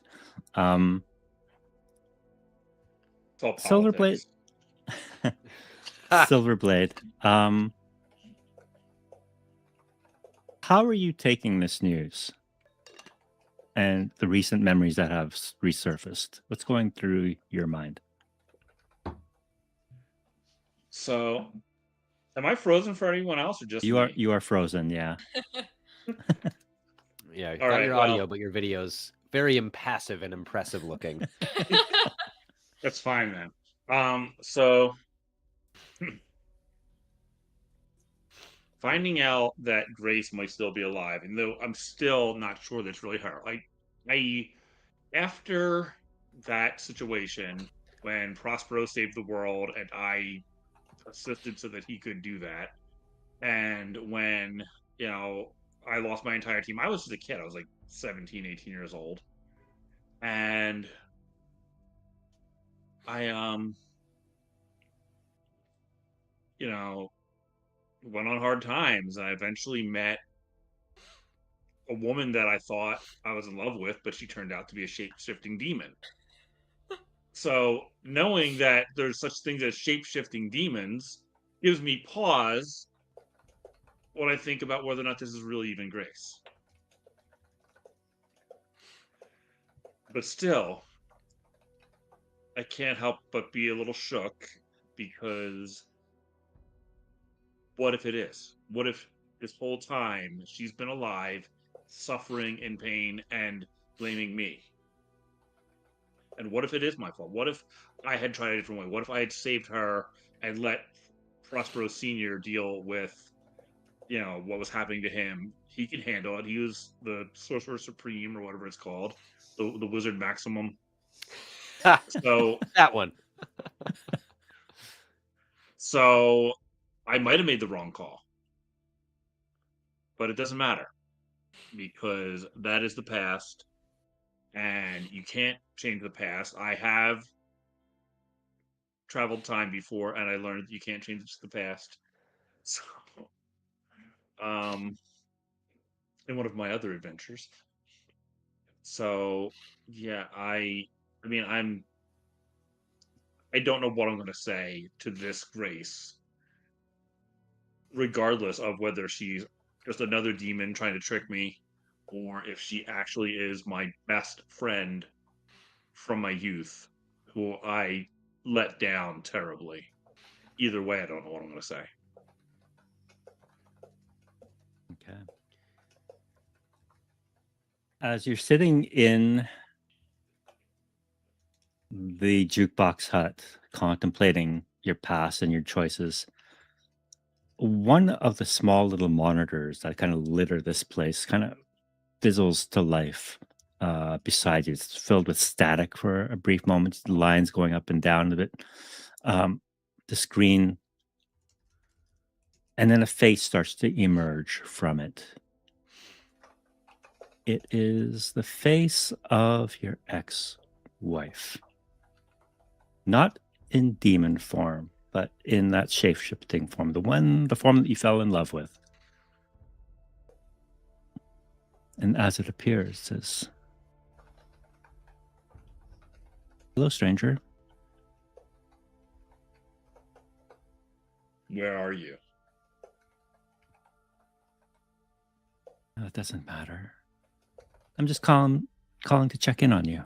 How are you holding up?" Work off. If I see you again, I will kill you for real.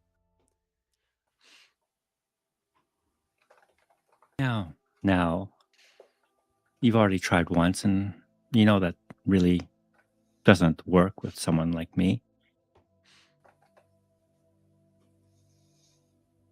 I understand a friend of yours from your past has come back to haunt you, so to speak. Mm-hmm. A lot of that. Would you like me to take care of her?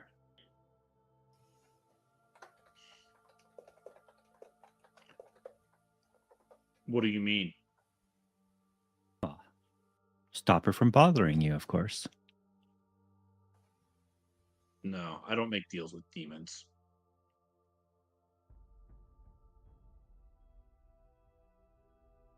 Well, you know she is out for your blood. Wouldn't be first. I could make it go away. I'll handle it myself. Are you sure? Are you sure you can protect your friends now like you protected your friends back then? How do I turn this thing off? Hope you don't like this monitor! Boom!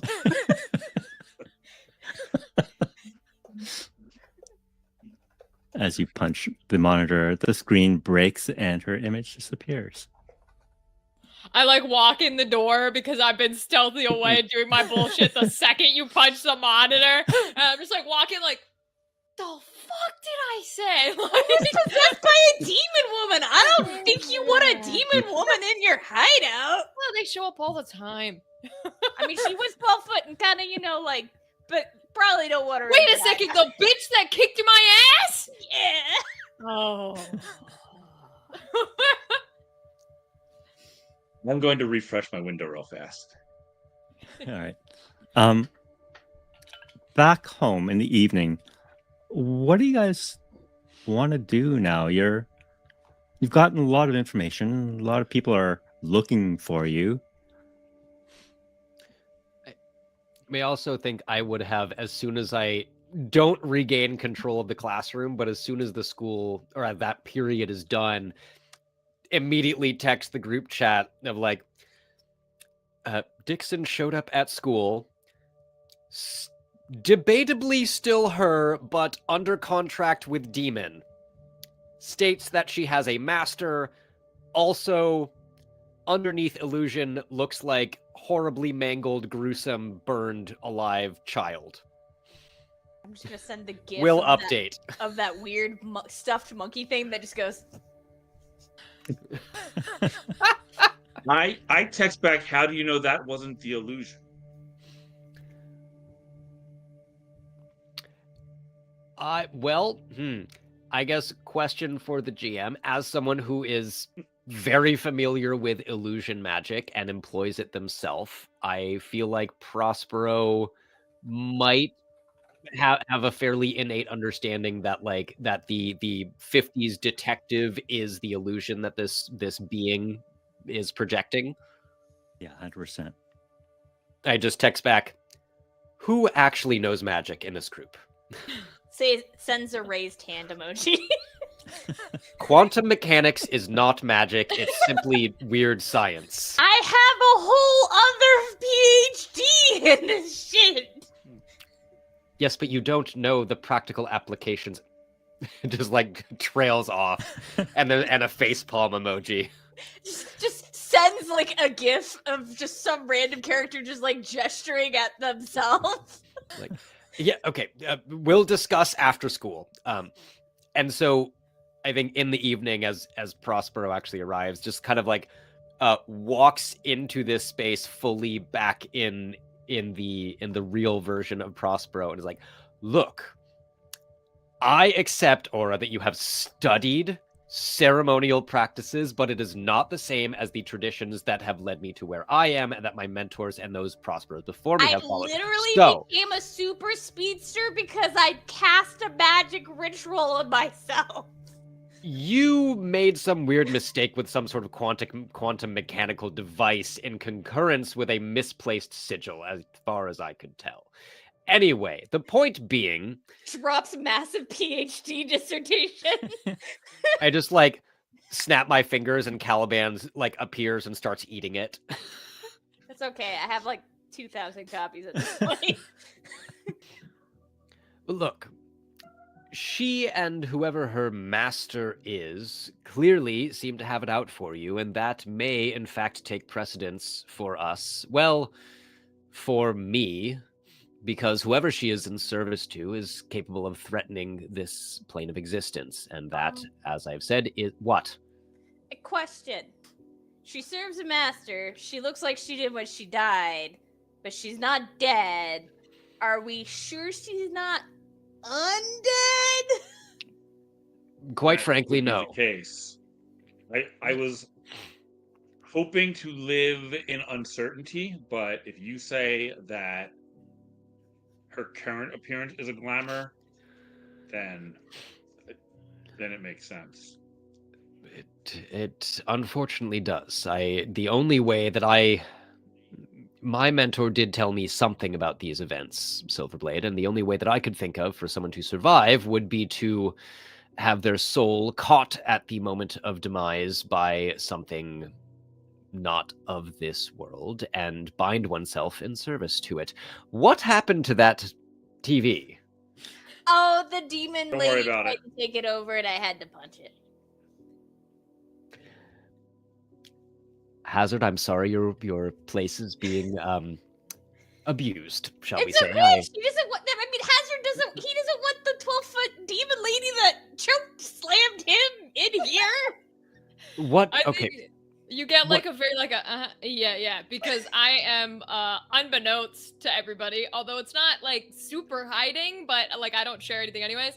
As this conversation is occurring and I'm learning new information, it is just getting sent on an encrypted line to Resistance in like single worded things like master, undead, question mark, etc. Because like it or not, I am my father's son, and you've handed a detective a mystery. And so now I'm like, my resources are getting pulled, and I want answers. Not that I'll get any, but... Did Silverblade tell us that the original incident was demon alien things? I think you just said world threatening, right? Yeah, I forget. We did talk about that at the beginning of this session, but I don't remember who I was talking to. Space demons. Yep, it said space demons. But then I told them that. I think Aura has probably taken over like a concrete wall as is making like this weird undead lady version of the conspiracy board. Big bad is Pepe Sylvia. Yeah. Jesus. Well, sorry. Go ahead. Can you make a crime and streetwise check for me, please, as you pull on the strings of your network? Yeah, absolutely. Oh, I dropped one. Oh, hold on. Give me 1 second.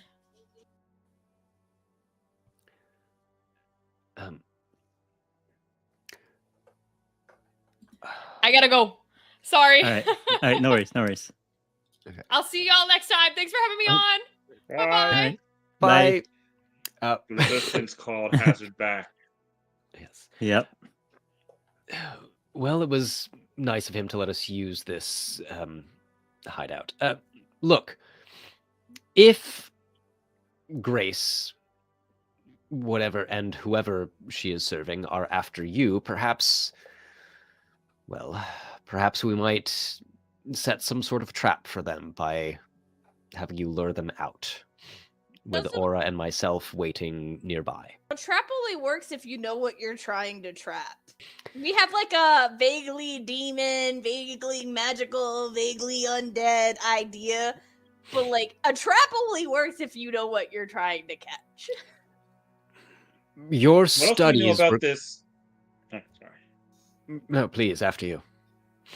What else do we know about this angel situation too, and the kaiju for that matter? I feel like they're all connected. So Archangel is using nanobots and people to redirect their body's energies to her to give her superpowers, which I took away at one point because I zapped a whole crowd of people, so she went unconscious. I gave her to the lady who danced in shadows, and I have no idea what happened from that point. Oh, she went to an ice cream truck. I know that. And what? Fine, whatever. City is very strange. It is. I don't question it So, anymore. Prosper, there's trucks that deliver frozen treats to children. Yes, I'm aware of that. I don't know why she went to an ice cream truck. I just know she yes. was going to an ice cream truck. Well, sometimes cravings can't be conquered, I suppose. Look, quite frankly, neither of those things concern me. Those are things that are relatively limited to this plane and this city, and for better or worse, my job is to safeguard the entire world and this plane of existence.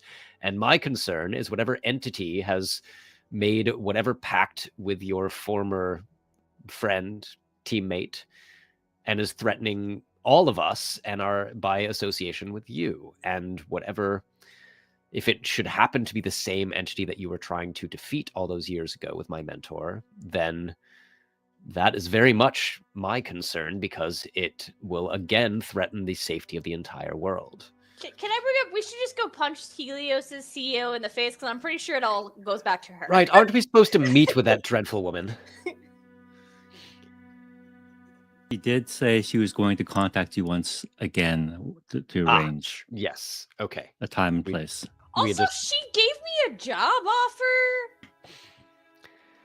She gave me one as well. However, I, as stated, have no interest or desire in being in someone's employ when my responsibilities might take me to any other number of locations on or off of this world. To be fair, I did steal her archangel, which are very possessive of a person, if you ask me. Fair enough. Incidentally, did you learn anything from that extra bit of slime elemental thing that I left here?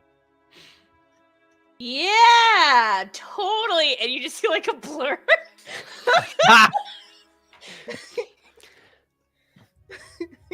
Or he's gonna try and learn something to give you info. Caliban, help her. All right, go ahead, Aura. Go ahead and make a focus and no with one extra die. Ooh, I get 7? Silverblade, incidentally, I am an extreme dreadfully sorry about this. and a basic. Wow. Okay. So grab an extra power for that. And with that extreme, I'll give you a little bit more information. More than you would normally know. So in your panic, when Prospero suggests that you had done research throughout the day on the goo, a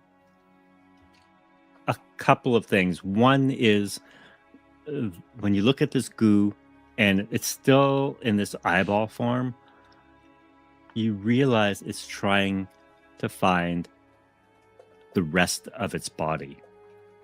That's why it's being drawn someplace. It's constantly being pulled someplace. It's trying to reconnect with itself. That's the one thing. The second thing is you were reflecting over the course of the last couple of weeks. You unleashed a demon unwittingly.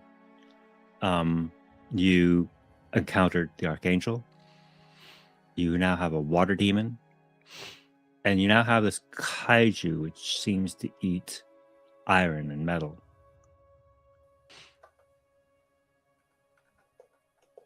Helios Dynamics is all about renewable energy. You have fire, water, earth. The elements. There's likely a connection there somehow. I think you just see like a whirlwind for a second, and I think she's gonna play it off like she had to gather her notes. So she's her notes and the little thing in the specimen jar, and she's like, so, couple things. So it's trying to find the rest of its body, and she's gonna like vaguely move around the room and pause so you can see like it's trying to get someplace depending on where she is. Like, so it's like echolocation for slime, I guess. Also, I was right. Helios is terrible. Because we established that. I know, but I'm reestablishing it because evidence, water demon, that kaiju thing that's on the news and points to one of the TVs that's stolen, is eating iron and metal, and we fought a fire demon, so all they're missing is air. And Helios is all about renewable energy, so why not make demons the renewable energy source? That is without question the worst idea I have ever in fact heard, but I'm typical not of a arguing corporation. against that, but I'm just saying yes. Well, could we use the direction that it's trying to be pulled in and triangulate where the rest of it Probably is? Yeah, I mean, we might look a little weird because we'd be walking around a city Well, no, I like mean, a goofy, like going this way. I can't believe I'm the one who knows the better solution here. But look, you draw an arrow, you make a note of the compass direction that is pulling you here, and then you run 20 or 30 miles outside the city and look at the compass direction there, and then we draw lines on a map and see where they intersect. So you did do those worksheets I sent you. So well, I I'm had some of the students do them, but yes. Okay, second question. Are we sure we want to find the full body of, again, a water demon? Is it the same consistency? Like, can we deduce that this is leftovers of the demon we fought at the reservoir, or something totally different? I'm going to have you make a roll for that. Sure. This will be a focus and either detect or no. Okay, those are the same for me with can Caliban help in this case? I don't know. Sure. Okay, Yeah. Great. It's 7 either way. So what have I got here? 3 basics, a critical. I'll stand on that. That yeah. All right. I think that's okay. So what was the intention behind your question? Like, what are you trying to figure out? Just want to make sure I answer it properly.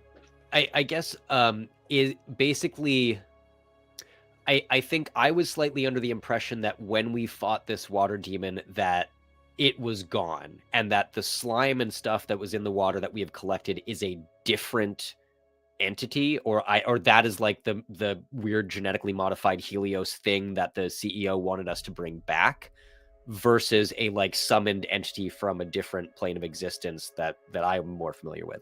So I think the question is like, do I know if the slime that we have now and the one that escaped from the lab that we're considering reuniting, is that in fact the water demon that we fought, or is it like some weird thing like Goo Boy, like a totally different engineered specimen? When you pose that question to yourself and you think about it and you reflect on it, when you were fighting that water demon, it seemed possessed. And when you defeated it, it reverted back to this state that you now have in front of you. It didn't seem like much at the time, but it's there. And now that you've had a chance to study it, you realize that it is not only alive, but it is sentient. But it doesn't have that same vibe as the demon that you fought. Aura, do you recall, well, maybe you do or maybe you don't, when we were fighting it, it had a very different aura, if you will. I know, I'm quite clever at times. But I believe if we were to track this and reunite it with the rest, our sample, and reunite it with the rest, it might simply be an elemental. Elementals have no reason to harm people necessarily. We might be able to reason with it. We might learn more about why it was summoned here and who was summoning it and what caused it to attack in the first place. I mean, you're assuming us attacking it and it having to break up or depossess or whatever broke the control that Helios has on it? Yes. That's a lot of assumptions, but I'm here for it. Let's go punch something. Well, let's go let's triangulate. Let's see if we can find the rest of the elemental, and let's see if we can reason with it. And while we're at it, let's keep an eye out for Miss Dixon and her whatever is pulling her puppet strings. I still think we should punch the CEO in the face. That's like my solution to demons is punch the cultist in the face. That seems to end whatever shenanigans is going on. But yeah, sure, we can triangulate. Hold on.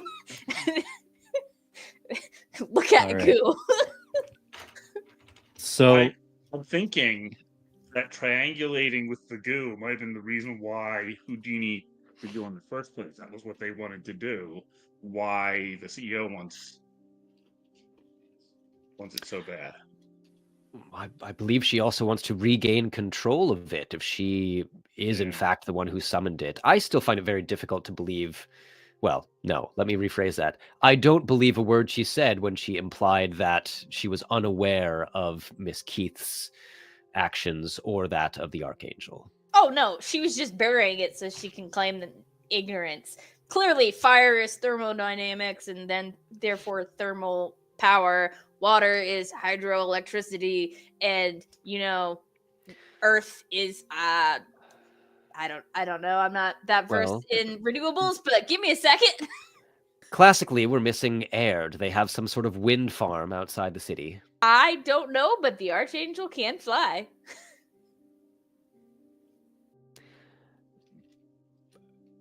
Yes. I suppose. That was much more technological than magical. It ended up being yes, but she also she had fire. She got real angry. It's a weird thing. I think they're trying to either recreate things using demons without any knowledge and just kind of like fitting square pegs in round holes kind of deal. With a large enough hammer, that does seem to work. Yeah, or like taking a triangle and slipping it in the square hole, breaking kind of the rules kind of deal to see what shakes out. I think they're just playing to see if they can make money off of it, and I don't know that we're gonna know what it is until we punch it. Then perhaps we should go punch it. Field research. Once again, if we start with tracking and triangulating this elemental, I believe talking might have greater effect initially. Do you know what a water elemental's native language is? Of course. What do you think I've learned in the last 20 years? I don't know. I don't know your life, bro. You seem kind of like you need therapy, but that's all I know. I have yet to meet the therapist that could that could keep the things that I know and would have to tell them a secret. But yeah, hello, kitten. So as long as you know how to talk to it, we can try it. But I'm gonna be real: if it tries to like bite somebody, we're probably gonna have to put it down, regardless of sentience. Yes. Well, if I don't, Caliban possibly can. All right. I'm grabs some maps, grabs a can compass. Helios is somehow connected to Diamanda. Mm-hmm. The Demon War was when we lost Grace, who might have been revived by demons or something like that, some sort of dark power. And the angel. So what if you're I don't know about what happened on Sunday when the demon came out of the angel, right? I wouldn't know about that because no one who was there. What if your ex-girlfriend, BFF, whatever, is the missing elemental? Because she said master, right? She did. Yeah. It's possible. Again, as I see it, I think there are two choices in front of us. One is trying to force a confrontation with Grace and potentially with her master. Two, forcing an interaction with this elemental, which also might lead to the first one naturally. I mean, I'm down for tracking the elemental, but I also reserve the right to zoom off and hold the CEO off the tallest building by her ankles. This woman does seem to be a threat to this and several other planes of existence. You will get no objection from me on that account. Cool. Backup plan. All right. Map, compass, goo. Ooh. All right. So you begin to track down the host, the larger portion of this goo in the sewers, because that's where it takes you. So he cannot travel even like above ground. You can kind of, it takes you a certain direction, but you're kind of crisscrossing streets and you realize it's below in the sewers beneath you. So how do you want to get there? Travel through the sewers or travel above ground as far as you can and then go down? Does anyone have Sewerman's phone number? I think realizing it's in the sewers and I can just zoom through the sewers without anyone seeing me, I'd probably find like the nearest like outtake large enough for me to get into and just be like, oh man, I really hope we can just go to plan B and dangle her off a building and just zooms in. Right. So you zoom in through the sewers. How are you like that? I mean, you have the goo, you have the compass. How are the other two going to find you? I think once I get enough of a triangulation to be like this general area, I'll probably pop up the nearest hatch without warning anybody, but fast enough, it should be fine. And be like, hey, take a deep breath and hold it. And like zoom back to just yank them back to the manhole. I'm like, this is close enough. Welcome to the sewers. I never get over that whiplash. Anyway. Gross. As we go down, Prospero like uses a little bit of their telekinesis to just keep all of the gross sewer bits from touching them. Must be nice. It is. As you descend below the surface, the street level, and into the darkness, you notice immediately that the tunnels of the sewer system aren't solid. They kind of turn into sludge and mush and almost disintegrating, and you realize it is highly unstable. The entire system beneath the streets, it could collapse into a sinkhole at any moment. Stay close in case I gotta zoom us out of here. I feel like we should report this to the Public Works Department or something. One problem at a time. Yes. Use your magic to short up if you're really worried. I mean, I absolutely will. If there's things that I can kind of like lightly reinforce somehow on our way, I will be trying to do that. So you can prop things up as you go, but you realize this would take a lot of your power to try and reinforce the entire like city block. I think I'll just focus on our direct path and where we're moving, so nothing will come down on our heads. All right, sounds good. So you make your way through the darkness. What are you guys doing for light? How far do you think you can see in this darkness? Probably flashlight. I will just sort of... My sword probably glows. Might explode as an energy weapon.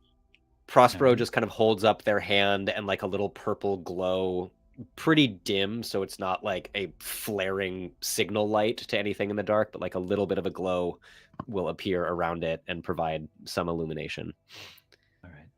So these tunnels are quite narrow. You'll have to travel single file. Can you tell me who's in front? Probably the one that can speak demon.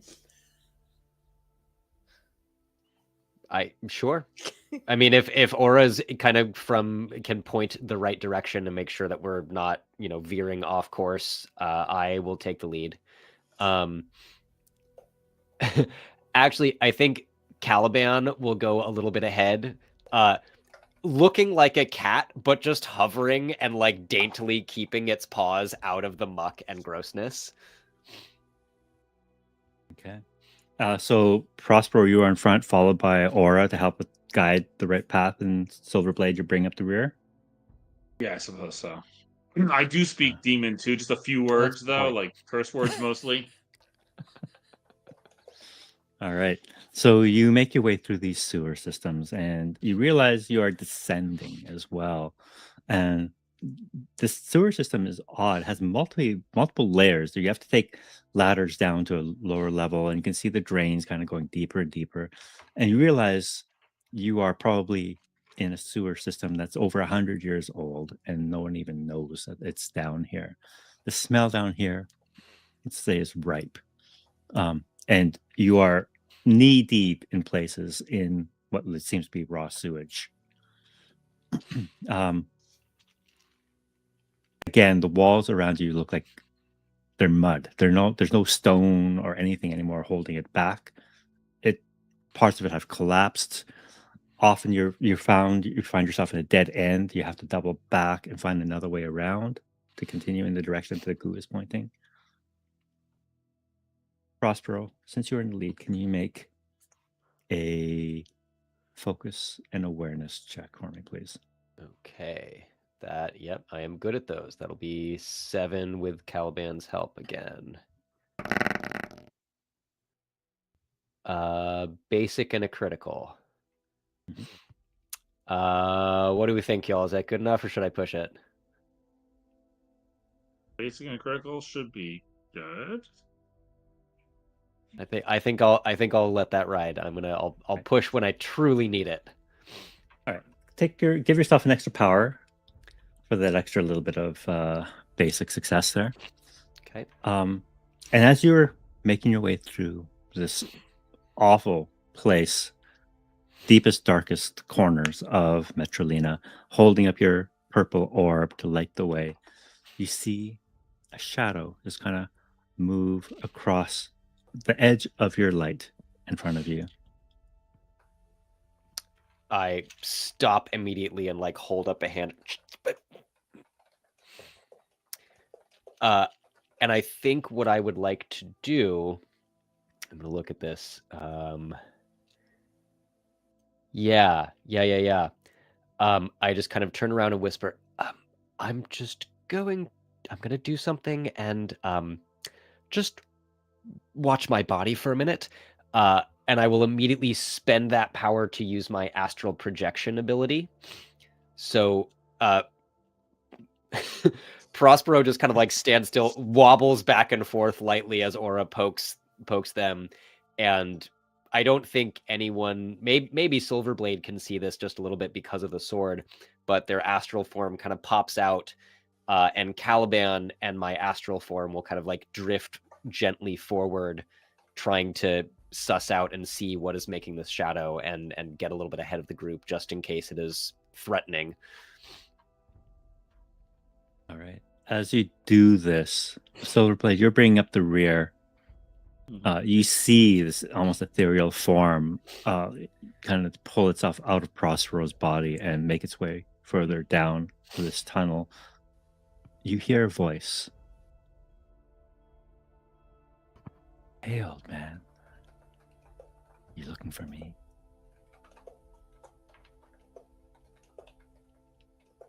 Which one of the people from my past is this? This would be Grace. And it's not the voice of the old woman. It's the voice of Grace as you remember her when she was young.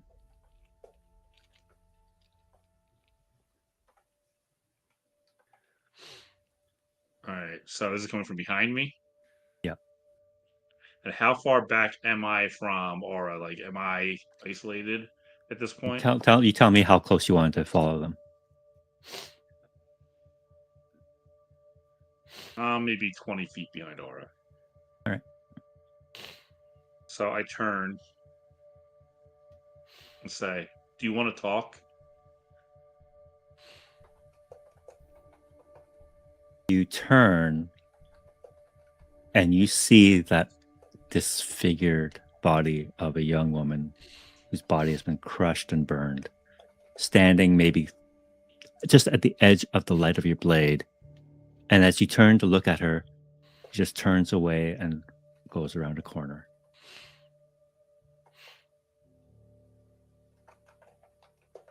Hey, Aura, come this way. I Actually, could, like, not going down there alone. Take Prospero's shoulders and make him walk backward. I saw a ghost this way, and I feel like maybe it's worth investigating. Okay. Can we clarify? When we're saying ghost, do you mean unidentified spectral entity? Are you saying ghost from my past, like scary, possibly demon, undead lady? Yes. Okay, which one? Both. Let's go. And I All right. follow where Grace went. I need Aura to make a roll for me. Oh gosh. This is going to be a brawn and force check as you try and move Prospero's body, and there is resistance. Mhm.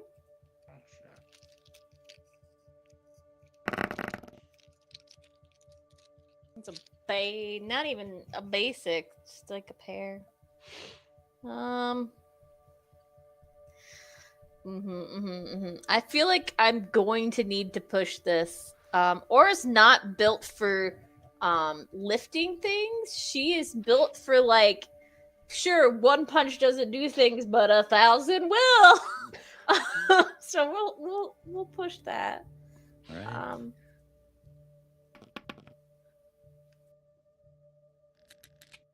Hey.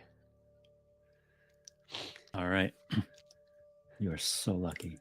I am that's Who, it. me? Both of you. Yeah. You notice as you're trying to pull Prosper's body back to follow Silverblade, there's like a sucking motion from the mud that Prospero's body's standing in. And it's not just normal mud. There is something actively playing tug of war with you for his body. Hey, bad. Just kicks at the mud. All right. But you manage to pull him free from the mud and you start dragging him backwards. Prospero, you move forward, chasing the shadow that you saw move through the sewers. You round a corner and you see what looks to be some humanoid figure. There's no face. Everything just kind of amorphized. There's no telltale figures of like a nose or eyes or anything. Just kind of a blob for a head, blob for arms. It has appendages. It's kind of crunched over, huddled over next to a wall. It seems, and as you approach in this ethereal form, it kind of shies away from you. I do believe I know how I would be able to communicate with it, and in my astral form, I can see, hear, and speak. I just can't interact physically. So I just kind of, Caliban, just give it a moment. We're friends. We're not going to hurt you. In fact, I believe we have something that you've been looking for. We just want to help. And I'd like to know how you came here. If you let me, I can help you return to where you belong, away from all of this, if you wish. It is my duty, and it is something that I take very seriously. Can you make a smooth and speech check for me, please? Oh God, yeah, totally, real good at that. Okay, that's 4, or 5 if Caliban hiding behind me. Okay. 2 basics. 2 basics. Yep. Fuck it, let's go. Fuck. All right, so you lose a base. With 1 basic, you see it is there. It is this translucent figure, almost like if water were to have shape. You see what looks to be like veins kind of running underneath its surface. Odd. See kind of like as if you could see through somebody and see their inner workings, like at the digestive tract. That's kind of what you're seeing here. It turns to look at you, and you can see its face trying to morph, and you realize it's trying to mimic your own face in this ethereal form, but it's missing an eye. And it looks at you for a brief moment, sees Caliban just kind of sticking their head just around you, and immediately shrinks back, and shrinks into the wall. Shit. Caliban, look, go after the others. I'll be fine. The worst thing that can happen is I will snap back to myself. And I kind of shoo Caliban back where we came from. I can go through solid surfaces in this form, so I will try to follow it. I'm just wait 1 moment. Caliban is going away. It's only me. There's nothing that can hurt you. I just want to help. I have your missing bit. And I will try to float through the wall after it. All right, you float through the wall, and all you see is like mud and stones and weird detritus beneath the surface of the city as you follow this thing beneath the earth. And you realize as you're moving, despite the fact that you have no physicality, you can tell the substance of the earth itself is shifting as well. It's not solid at all. It's very viscous, what you're traveling through. Back to Silverblade. Do you wait there for Aura to reach you before Aura, yeah. All right, so the three of you are standing there. Usually. The three of you stand there, and you approach the corner where you saw Grace disappear behind. You turn the corner. There's no one there. But there's now a voice behind you once more. Old man, this is just between you and me. Don't drag your friends into this. If you want to talk, we can talk. Something you'd say to me that you can't say in front of Aura. I mean, sometimes it's good when relationships are on the rocks to have a neutral third-party mediator.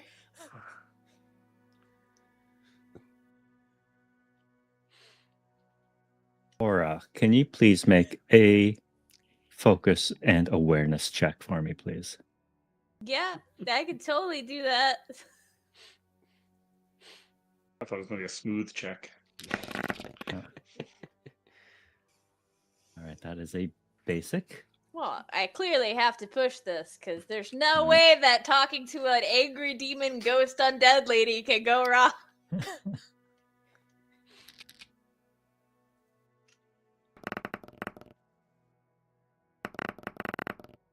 Yeah, totally no way this could go wrong, guys. Oh. As you are standing there,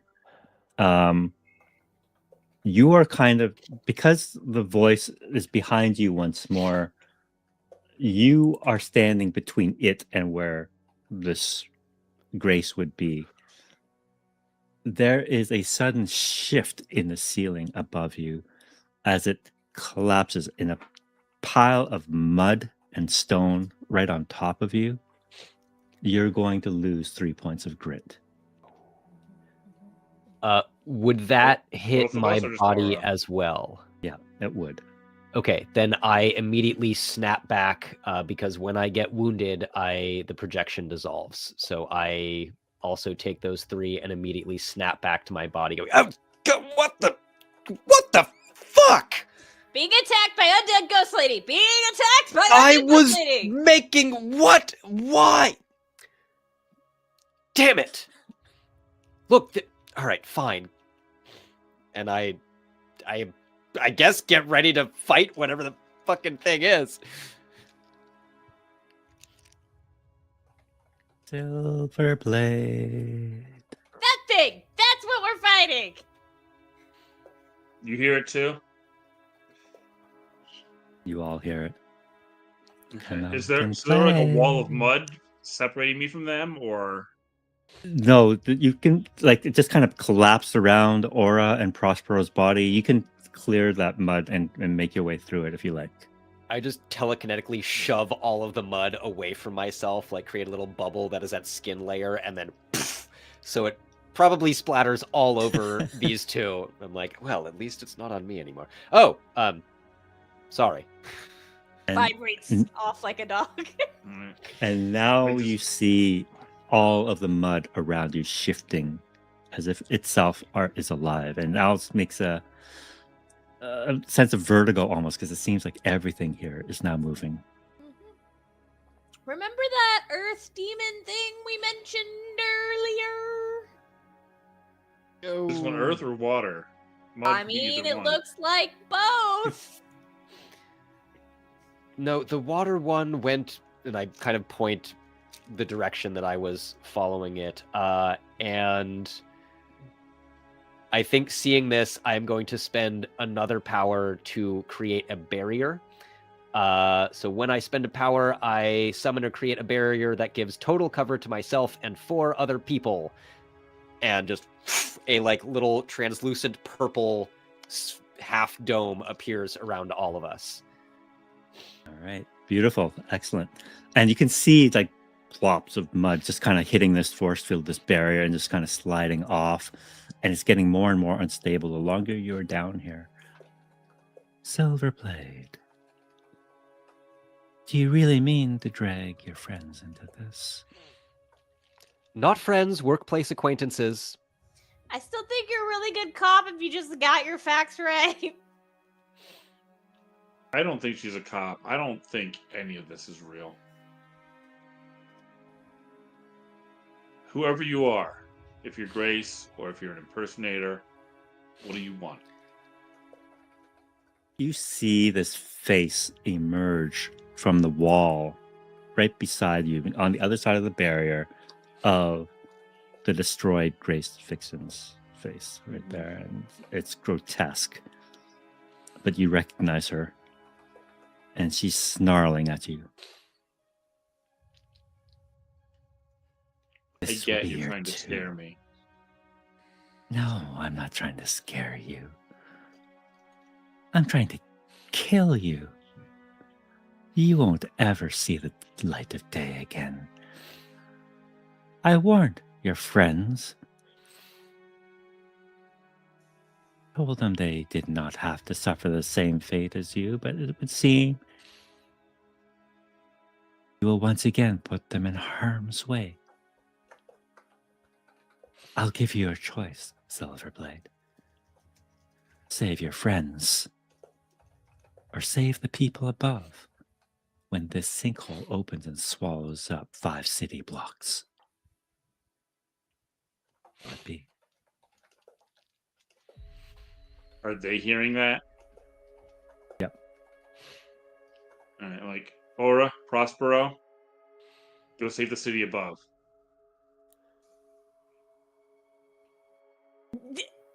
Okay, in this You only time... kind of one of us at a time. Nope. I would argue, but I think this is the correct, and I will just grab Aura, knowing that she might run. I just wanted to poke the barrier to see if I could run out of it. Oh, yeah, I mean, it's totally permeable. Okay, yeah, then I grabbed you and we're gone. Okay. But I didn't want to run into the barrier if it was solid.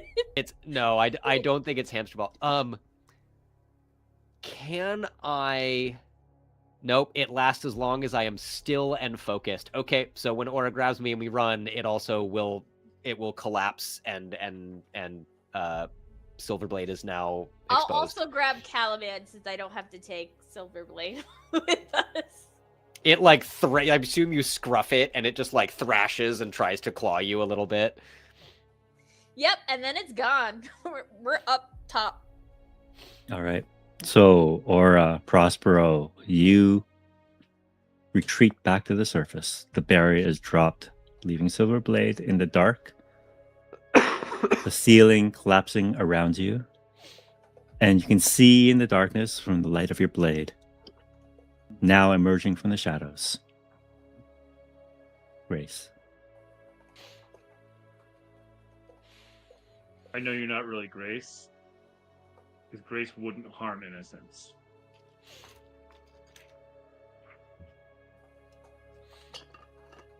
Just like you.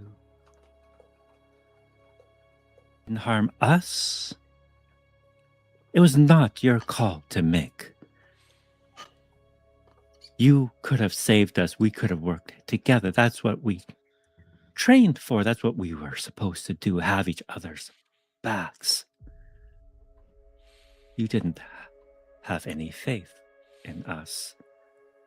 You decided we have to pay the price for your arrogance.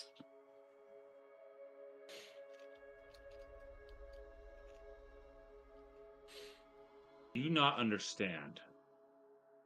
This face you're showing me right now, it doesn't disturb me because I've seen it every night in my dreams for the past 35 years. I have played that day over and over again.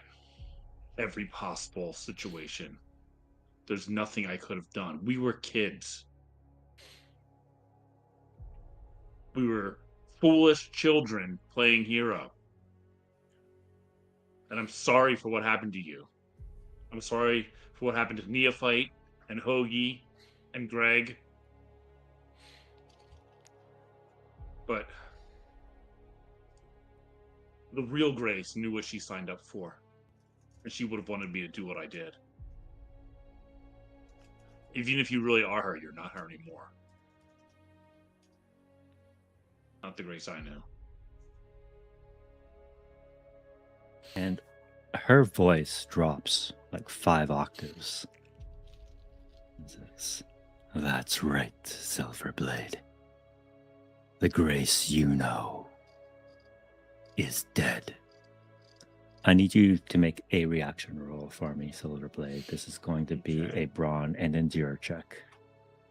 Okay, so that's 5 dice.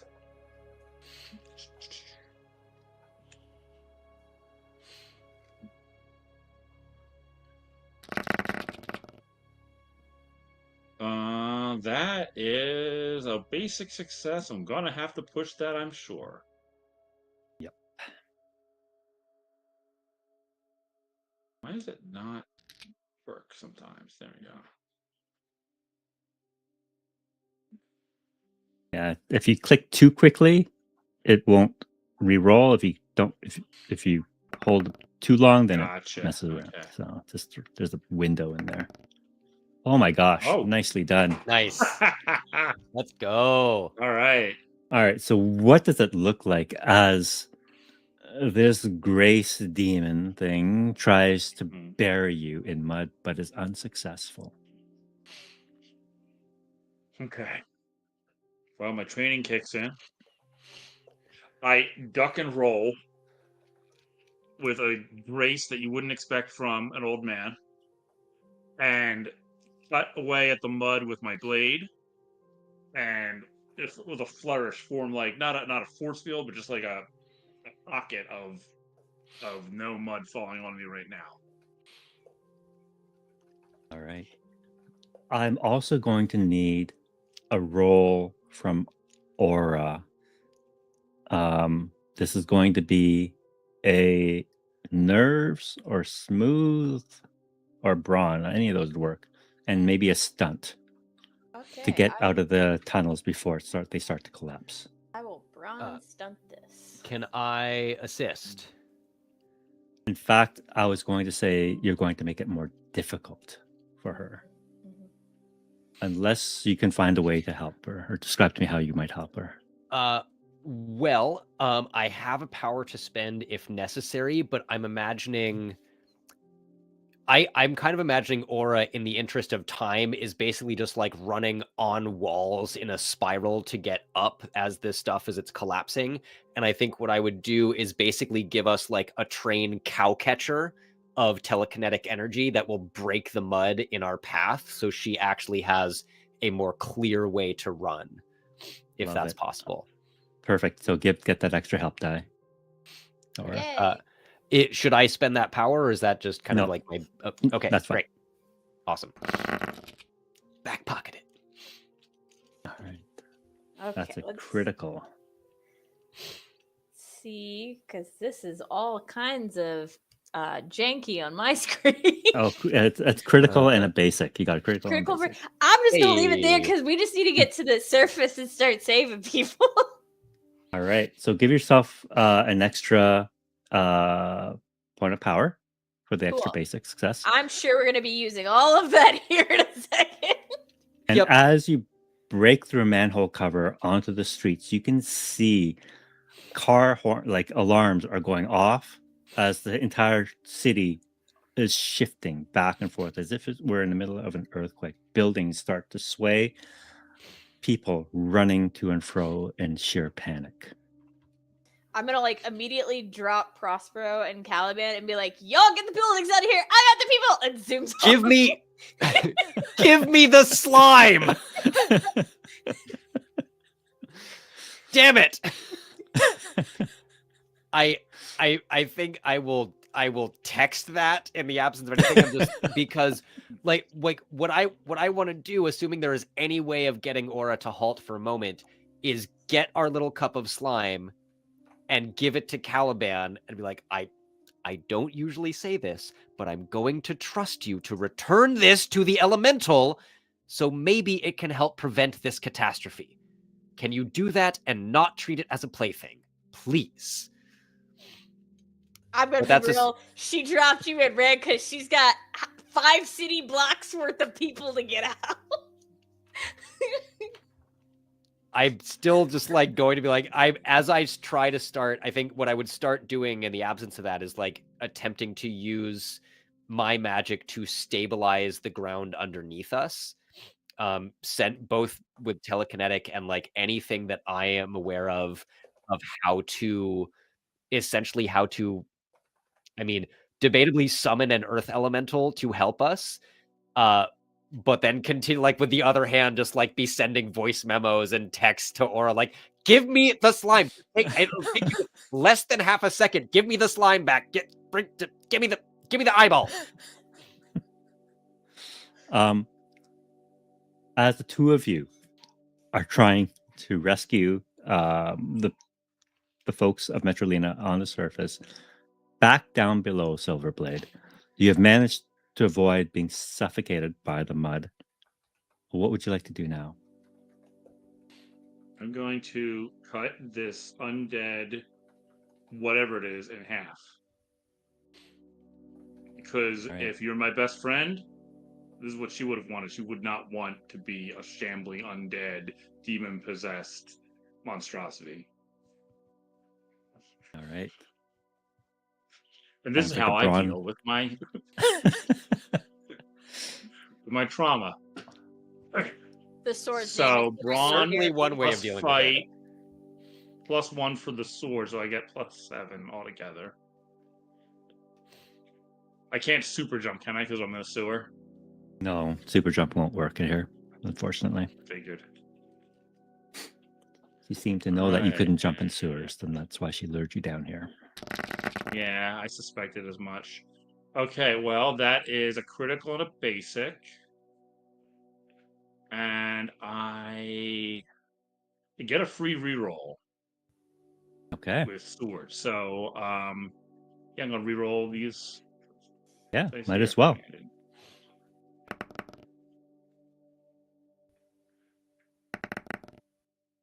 Extreme. An extreme and a basic. So collect yourself a power for that massive attack and tell me what this looks like as you slash at your friend.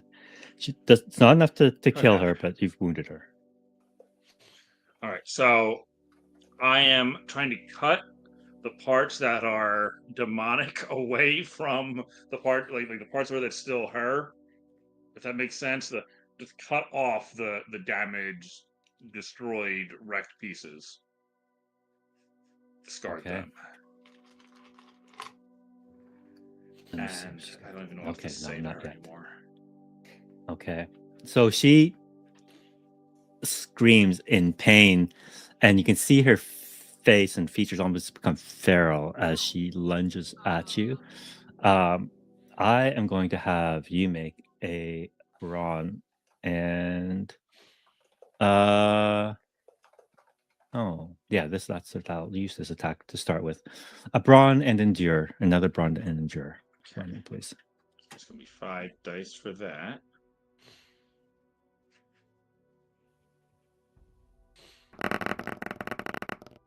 Basics. 2 basics. Should I push it? If I push it, I'm screwed if I fail, but fuck it. All right. Fuck it, we One ball. basic. You're going to lose 5 points of grit as she basically jumps onto you, this younger woman jumps onto you and just starts clawing at your face with these unnaturally long and strong claw-like fingers. And all she's screaming as she's doing this is, "I hate you, I hate you, I hate you." Back on the surface, I'm going to need Prospero and Aura. Tell me what role you would like to make to save the good folks of Metrolina. Yeah, so I think in crisis or like disaster mode, Aura falls back on like science and order of operations. So in her brain, it goes priority 1, everyone who's outside out of zone, everyone who's in cars outside of zone, give the eyeball back, everyone who's in buildings outside of zone. So she's just gonna try and grab people and move as fast as possible, like indiscriminately, like spiraling out from the center, like closest people to what she assumes is gonna be the initial drop out, and just trying to get as many people as possible. She's only a single person that can run fast and grab a couple people, but she's gonna try her damnedest. So here's what I'm gonna say. Normally, to do a feat like this and to save everyone within that 5-block radius, it would cost you 3 power. You can reduce that cost if you get a number of successes. For every critical success you get, you can reduce the amount of power you will need. Okay. So, what role would you like to make? I think, because I can't really drive myself because I'm a person and not a car. I think it's going to be like focus and maybe stunt. Like she's just honed in. Anybody she sees is getting the fuck out of here. She can handle it. And I do have a question, because I know it's not just me trying to save everyone. I know that Magic Boy is behind me somewhere in the city. Boy, BOI. So what you guys are you guys have it's a counter. You guys need to hit. It's like a need counter or assemble counter, and is what they call it in Outgunned. You need to hit a number of successes before the clock runs out. Okay. And I'm assuming in Aura's brain, the countdown is already at 0. We're starting behind the finish line. So she's going to just, again, focus, probably stunt just as many people out, jumping over cars, running through tables. I'm just get as many people as possible out. Okay. All right. So go ahead and roll. That's going to be focus and stunt, you said. Yes.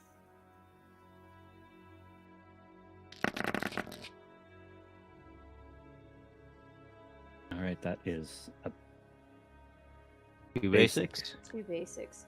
Two There's 2 basics. shields. 2. Yep. Yeah. I'm going to push it because I need at least 1 critical, and I have 2 I can roll. Yep.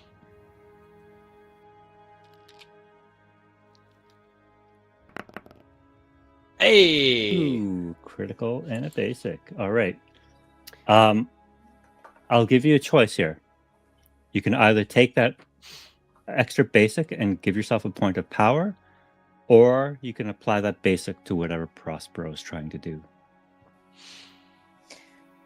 I got a few powers in the tank if we need it. I'm going to give it to Prospero because, we need as much success as possible.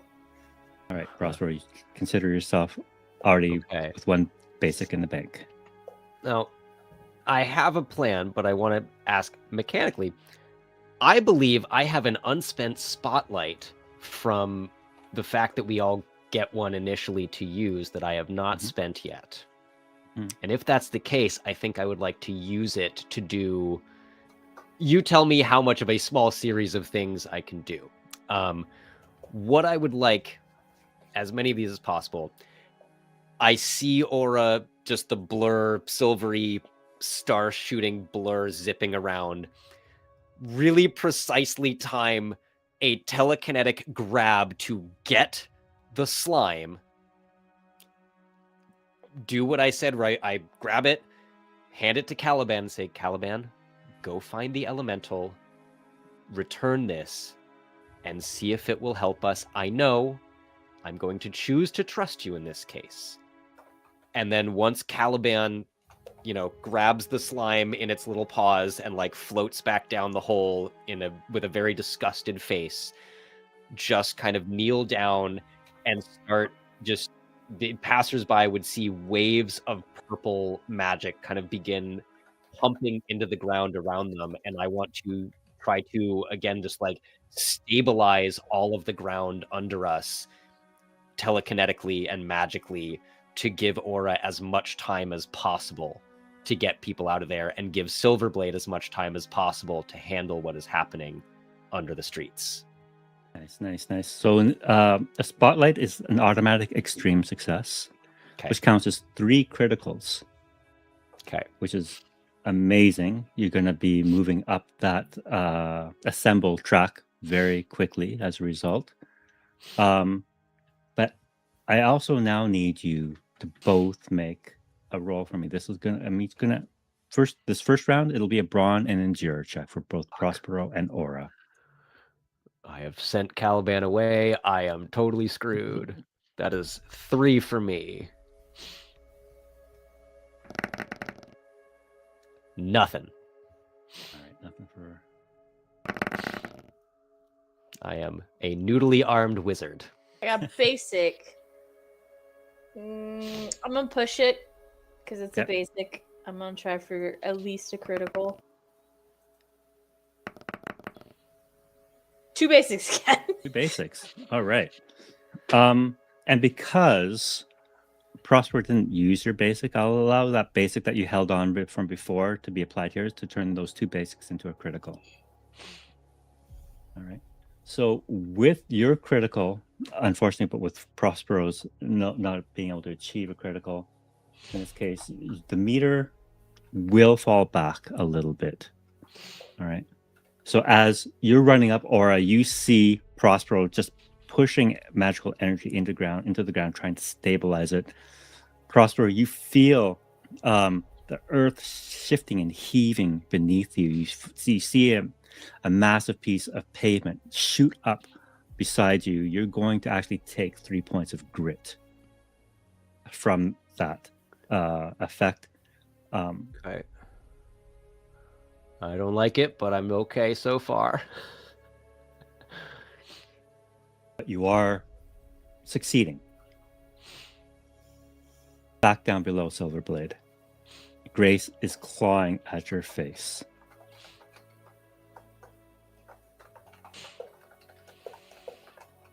I hate doing this because I'm still not 100% sure if this is actually Grace or an illusion or an undead creature taking her face or her body possessed by a demon or what. But I'm choosing to believe that this is not the Grace that I know. And I'm going to slash at her again with my sword. Because this is an existential threat.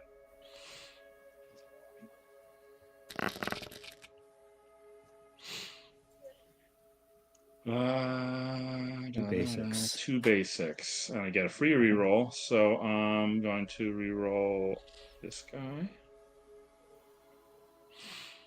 This guy.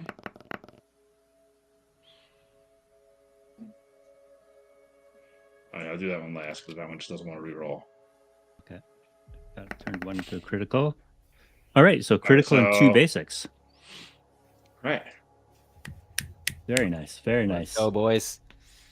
So give yourself another point of power for the extra basic, if Okay. you like, or I have. you can choose to do more damage. I am going to do more damage in this case because I already have 3 points of power right now. I haven't been using it tonight, so yeah, I'm gonna do more damage. I'm trying to take her down. And you mentioned that you can overcome invulnerability with your sword, right? Yes. Okay. Yeah, I have a very specific set of skills. Or one skill. Okay. All right. So I need you make a nerves and heal check for me, please, Silverblade. Nerves and heal. So heal is 2, nerves is 3. That's gonna be 5.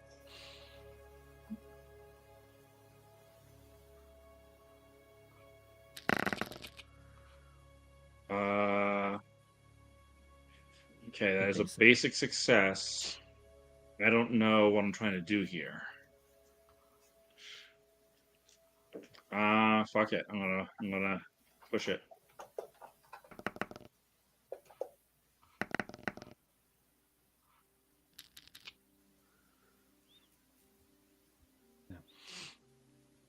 Oh, that did not improve. No, in fact, I think you lost the one basic that you had. You strike at your old friend, and the moment your blade strikes, you know that you've delivered the killing blow. And as you do so, she looks at you straight in the eyes, and you realize it really is Grace, and that you have just killed her again.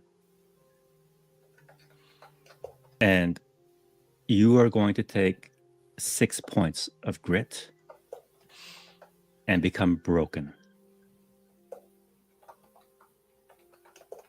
Okay. Yeah. I'm assuming you hit your bad box? Yeah, I have one more to POW. Okay, so you are also hurt. You're hurt and broken. Yeah. Oh, yeah. I'm hurt and broken for sure. And as she lies there in the mud and dirt in front of you, the ceiling and all around you, the tunnel is collapsing. She holds up her hand and says, "At least we'll be together in the end."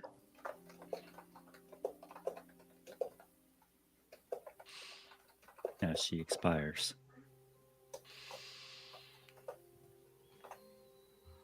Back up. I'm sorry, Grace. Back up at the surface. You've managed to get a lot of people out, but there's still more to do. I'm going to start with Prospero this time. You've sent Caliban down. Caliban, I'm going to say, is not going to be able to find the elemental on the first round. It might take at least one more. Yeah. But what would Prospero like to do in this time?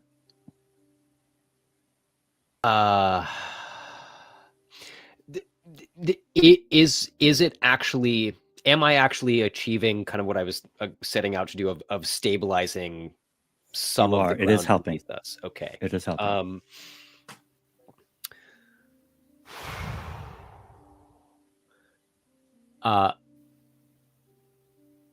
If I can use a non-specified arcane power, what I would do is I think the other thing I was talking about, I will, spend a power to like lift up one hand and draw a quick set of sigils in the air that kind of leave little tracers of purple and turn some of this mud into an earth elemental that is friendly to me or that I've worked with before, or at least just not threatening. and tell it to also help me stabilize the ground and let it know that there are innocent lives at stake. Okay.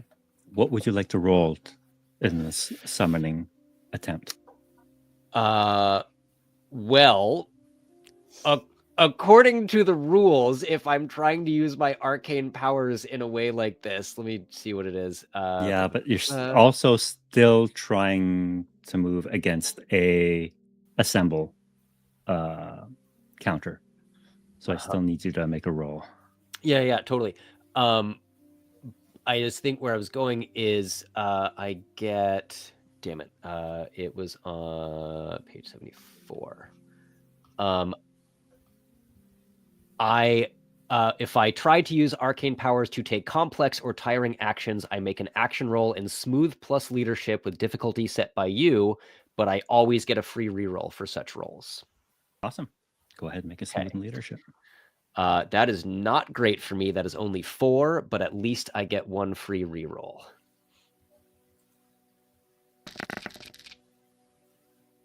Okay, so I got the free reroll to do these 2, which gives me 1 critical. Go for the extreme. Okay, critical. Do you want to go all in? Oh God! You feel that if you were to get another extreme success, it could be the difference here. Yep. Fuck it, we ball all in. Oh, hey! Let's go. Well done. Oh my God, that is awesome. Grab yourself another spotlight for that, by the way. All right. Did he flip to see if he got his spotlight back from the one he used? That is true. Go ahead and flip to see if he got. Oh, okay. You lost it. No. Okay, but so I gain 1 from there, so I have marked that down. Okay. So as you draw these sigils in the air and you summon this earth elemental to do your bidding and to help, what does this elemental look like? I think Prospero is connected to, this long line of magicians going back to before Shakespeare. Shakespeare just got the story wrong, as we've established. And so what begins forming out of the mud is almost like a classical Greek sculpture in sort of like toga-ish flowing robe, all still made of kind of moving mud that is faintly tinged with purple, and a statuesque face with this whole sort of curled hair and a laurel wreath.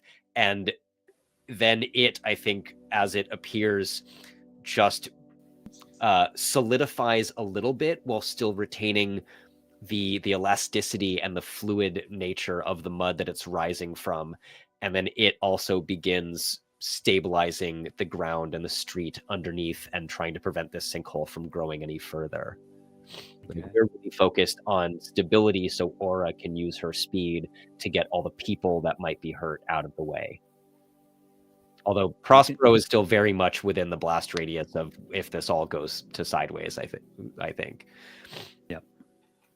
So you can see rifts start to form in the streets further down, as the pressure and the ground shifts and breaks the streets apart. And you can see this earth elemental, as it's being summoned and formed, pulls the streets back together again, and starts to stabilize in a radius around you, the earth.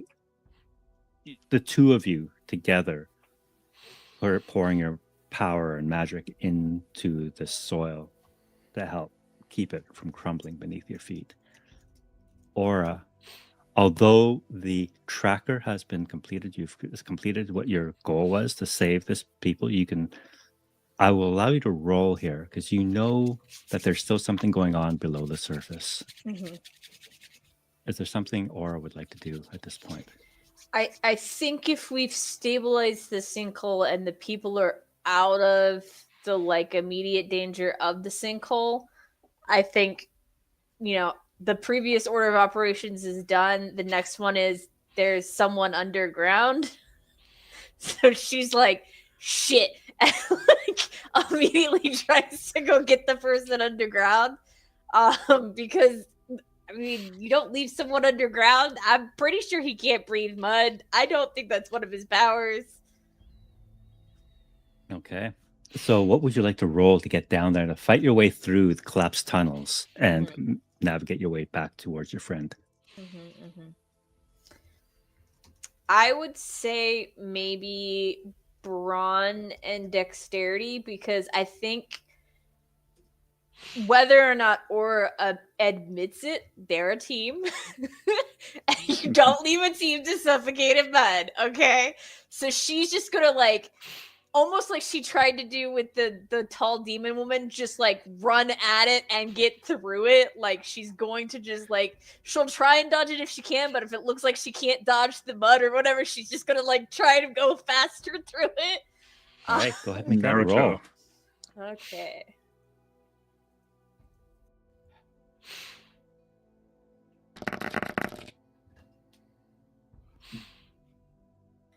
Okay, Basic. not great, but not bad. I can re-roll 4. Mm-hmm. So let's see where we land. Okay.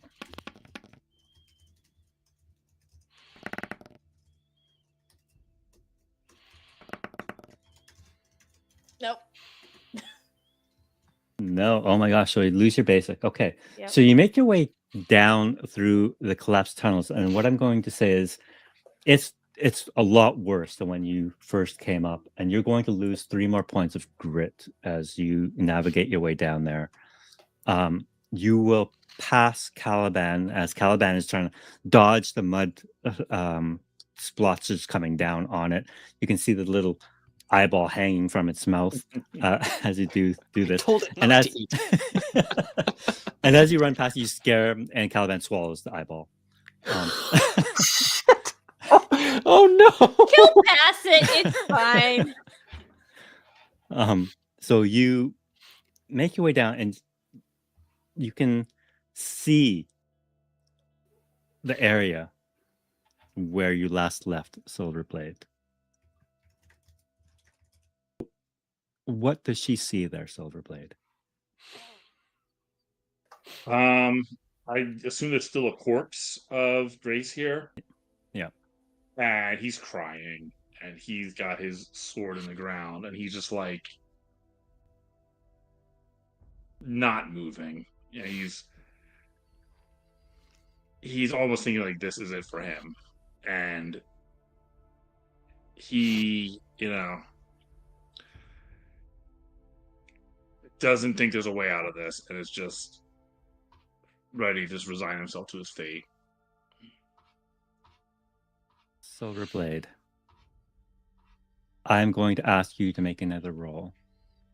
And this is going to be a brawn and endure as the tunnel continues to collapse around you. Okay. Remember, because you are hurt and you are broken, you are going to take a -2 to this roll. Okay, so that's going to be 3 dice.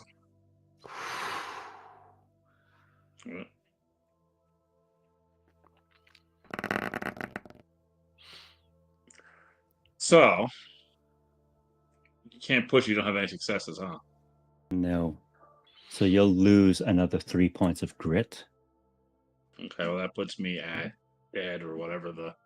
You'll be at your grit bar is full. You hit the POW, you get 1 point of power as that last adrenaline boost kind of kicks in.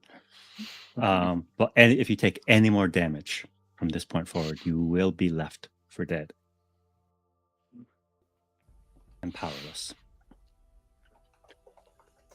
I'm in the tunnel with him. You have now just reached him. Can I'm willing to bargain either a spotlight or whatever power I need to, because I've got some stacked up at this point. My goal is to get, at the very least, Silverblade and the body of Grace, ? Or still not sure it's actually Grace, out of here. And can I tell how hurt he is as I'm like zooming onto the scene? Oh yeah, you can tell he's badly hurt. Okay. I think then Aura would move through the tunnels once she picks them up in such a way where she takes whatever damage is coming. Like if she's running, instead of, Silverblade being a little in front of her, she'd like turn a shoulder and you like use her own like helmet and shoulder to like check through whatever this mud is. Okay. As you arrive on the scene and Silverblade falls from this massive slot of mud and in grief, you scoop him up, I'm assuming the sword as well, and the body of Grace. I think my concern, because I know the sword comes to him when he calls it, is him and the body. Because I know he would be more distraught if we left the body and it was Grace than if he had to call his sword through some mud. Okay. Okay, so you pick up Grace and Silverblade and haul back. In the meantime, Caliban is kind of caught up to you. And you see off in the distance, not too far away, under the dim light of Silverblade's blade, this translucent humanoid figure kind of coming a little closer, almost seems curious about who and what you are. And you can see Caliban behind you just start to heave.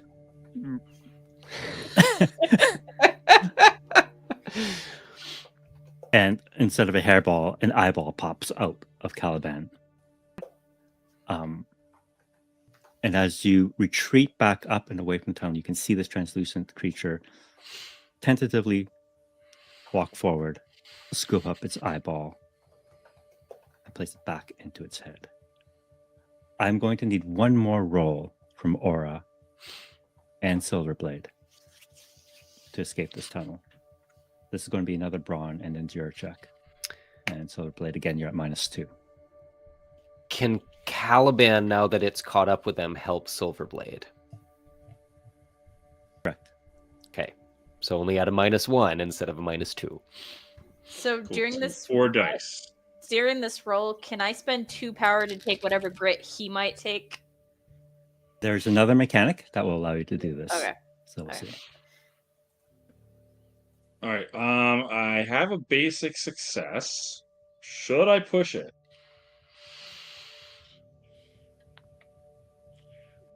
I mean, I'll be left for dead either way if I take damage. Any damage at all. So I might as well push it, right? You might as well push it. You've got nothing to lose.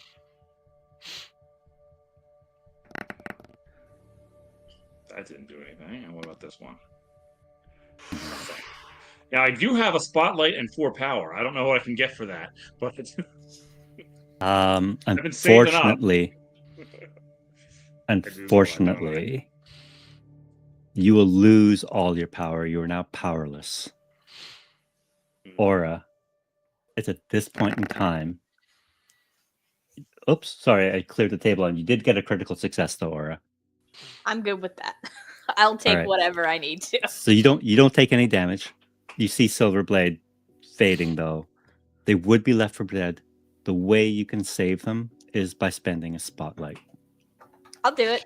I'll spend, like I said, I will spend whatever I need to make sure that he gets out of here. Whether or not, he's in the hospital for the next 6 to 8 months, that's a thing. So I guess I flip to see if I get it back. Yeah, you'll flip it, but okay, we'll see what happens. Go ahead and flip. No. Okay, you lose it. If you did keep it, that spotlight would have gone to Silverblade in this case, because you see, you used it to save his life. As the buildings settle, the ground settles, Prospero and you and the Earth Elemental have stabilized the Earth, and people are kind of coming back out of the buildings, peeking around street corners, and as they realize that you've saved them, they start to clap, and they start to form a circle around you guys, as you emerge from this manhole aura with Silverblade and the body of Grace and a rather muddy-looking Caliban. I think I don't stop. I drop Silverblade off, zoom to get some sort of covering, and then make sure that the body of Grace is covered and on the ground before I put it down, because I don't want to further traumatize the probably traumatized old guy. Or the crowd, too. Look, they've got a corpse. Yeah. I kind of begin slowly and carefully withdrawing the magic from the ground as long as it remains stable. Like if I feel that it's gonna sinkhole again, I'll stop and just be like, well, apparently I'm staying here. And is it stable now that Grace and whatever was kind of behind her is not there? It's stable, and you realize that whatever was causing that instability in the ground has stopped. Then I begin withdrawing kind of like the purple glow that was washing out from Prospero begins retreating in, and as it's done, they'll kind of stand up, crack their neck a little bit, and turn towards the earth elemental. Thank you. I appreciate it very much. You have saved many lives. I believe one of your brethren is below, should you care to seek it out and assist it in returning home, or if you wish, you may leave. And kind of offer it, knowing that it has some amount of sentience, offer it the choice to either hop down the hole and try to help out the water elemental, or go back to its home. Okay. Yeah, you see it just give you a bow and a low rumble as it kind of sinks into the earth at your feet. And then I just grab Caliban and begin telekinetically cleaning all of the little bits of mud off of it. Prospero doesn't pay any attention to the crowd, just like focused on their own actions. How is Silverblade doing? Sorry, go ahead. I was just gonna add, as I see this, just, are you all right? Am I conscious? You are conscious, yeah. Aura? Yeah. You're a true hero. I would give you the sword, except you don't fucking need it. I think Aura is completely still to like a disturbing degree for like the first time this entire stream, except for when her brain was like 60,000 miles a minute. I think she's just like just off to the right behind Silverblade and is just completely still and doesn't know a quippy thing to say, so is just gonna like chill there for a second. I think that we should take Grace's remains to the Resistance. Do you know where he is? No, but Hazard can contact him. Ooh, I'm sorry if I'm sorry for being so emotional right now. Hey, I mean, It's like, You have every right to be. just taps you on the shoulder like what she assumes is comfortingly. I'm covered in shit. Be careful. I mean, I just ran through it to get you. Well, Yeah. perhaps a job. dramatic exit, and we can take care of the body. And I think there's this, as much as Prospero's face is hidden, there is still this sense of like calculation for a moment, and then they will take out the magical doorknob, open a little door to the demiplane in the middle of the street, usher everyone through it, and then close it behind us. Just before you step through, you realize your phone is vibrating, and you seem to have, in all this action, you missed the phone call. There's a voicemail for you. It's from Jennifer Keith. Oh shit.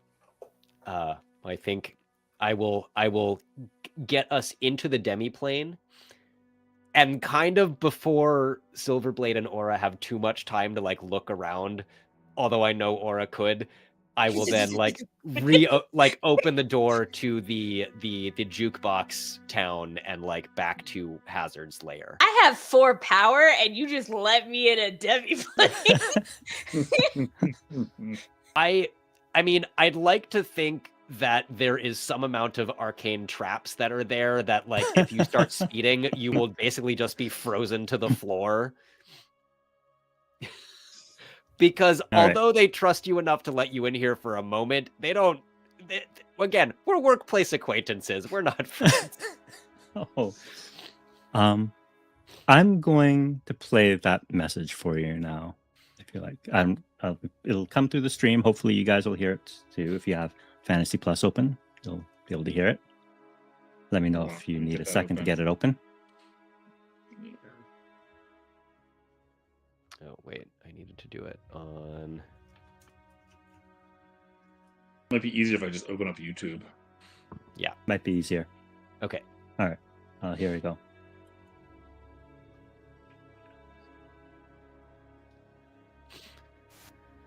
How come it's not playing? Can you guys hear it? I'm not hearing it. Kill the music for a second. I'm gonna.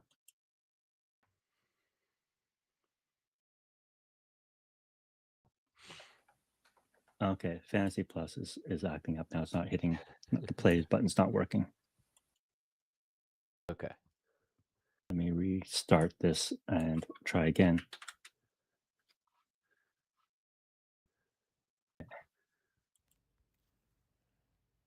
Hi, this is Jennifer Keith speaking.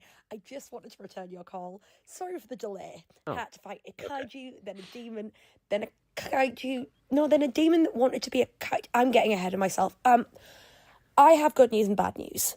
Yay, technology. The good news is I still have the seal, and Helios doesn't. The bad news is, surprise, I was talking to demons with it, and maybe I didn't have everyone's best intentions at heart. But rest assured, I am truly experiencing the consequences of my actions right now. This is me making amends.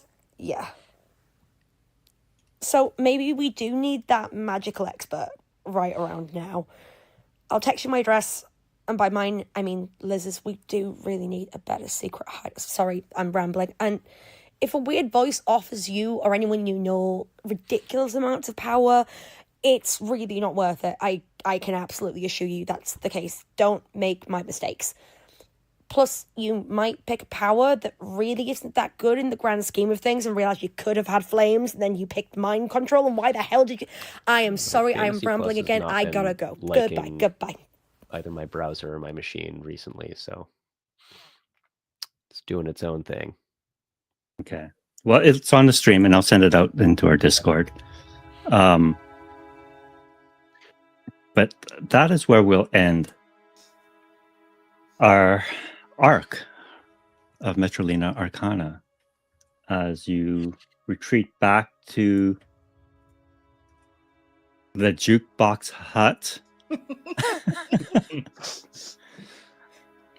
to lick your wounds. And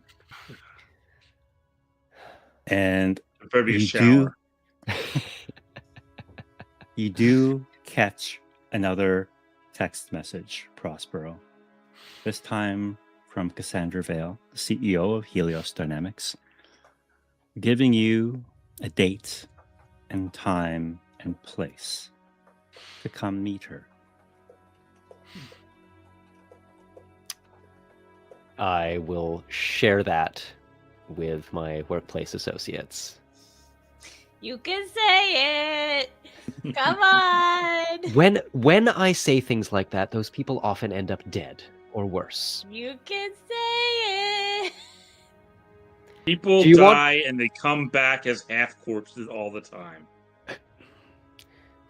You, my friend, are equally in need of a therapist. Do you want to see the message or not? I will. It appears we have a meeting to attend in the future. As a team? Fine. Yes. You owe me $20, Silverblade. Why do I bet with you? And that, my friends, is where we'll end. Before we go, I just want to give a shout out to this wonderful cast. Thank you for joining me on this beautiful arc of Metrolina Arcana. One last laser show. It's been my privilege to be the director, to watch you guys move through this story. I want to give you guys an opportunity to have any last words, tell people where they can find you, any project you're working on. I'll start with you, Prospero. Colin? Oh, yeah. Thank you all so much. My name is Colin or Critter. You can check out things I'm doing on the Roll Report, wherever you find your podcasts. And you should also check out Unbalanced Encounters, where I am doing some writing and producing for an award-winning actual play podcast. And tune in to the Diversity Saves on Sunday, December 14th, where you will find me and Kay once again joining Andrew at the table. And Andrew, thank you so much. This has been such a delight and a pleasure to experience your directorship. Thank you for having me. My pleasure. Thank you. Aura /Kayla. Hi, everyone. So you can find me on the web. It's some version of Just K, DM Dalliance, etc. If you check out the Underground Oracle Publishing on any of the social medias, you'll find me there too as their general manager. If you want to see more of us playing wonderful games together, we are in Daggerheart on the 14th, and I'm also running Haro in the Cypher system on the Saturday before, the 13th, so come check that out. Also, keep an eye out on social medias. We are announcing kind of a project in the new year that I'm really excited for, and is probably going to mean even less sleep for me, but it'll be worth it. Doesn't show at all. No, that's what these are for. Awesome. Thank you, Kayla. And Michael /Silverblade. So I'm Michael J. Patrick on all social media, but I'm mostly active on Blue Sky, michaeljpatrick.social or .bluesky.social, however that works. I'm on Drive-Thru RPG under the title Hazards and Horrors, where you can get mostly 5e, but other stuff from me there. And itch.io under Michael J. Patrick. And I have an upcoming podcast called the Player Agency Cast, which hopefully will be out by January. We've recorded one episode so far. Our second episode has been postponed. Eventually, they will be live. I'll keep you all posted on that. Awesome. And I also have two other podcasts. Nothing is Wrong is my horror anthology, and A Bird for a Heart is my dark fantasy story.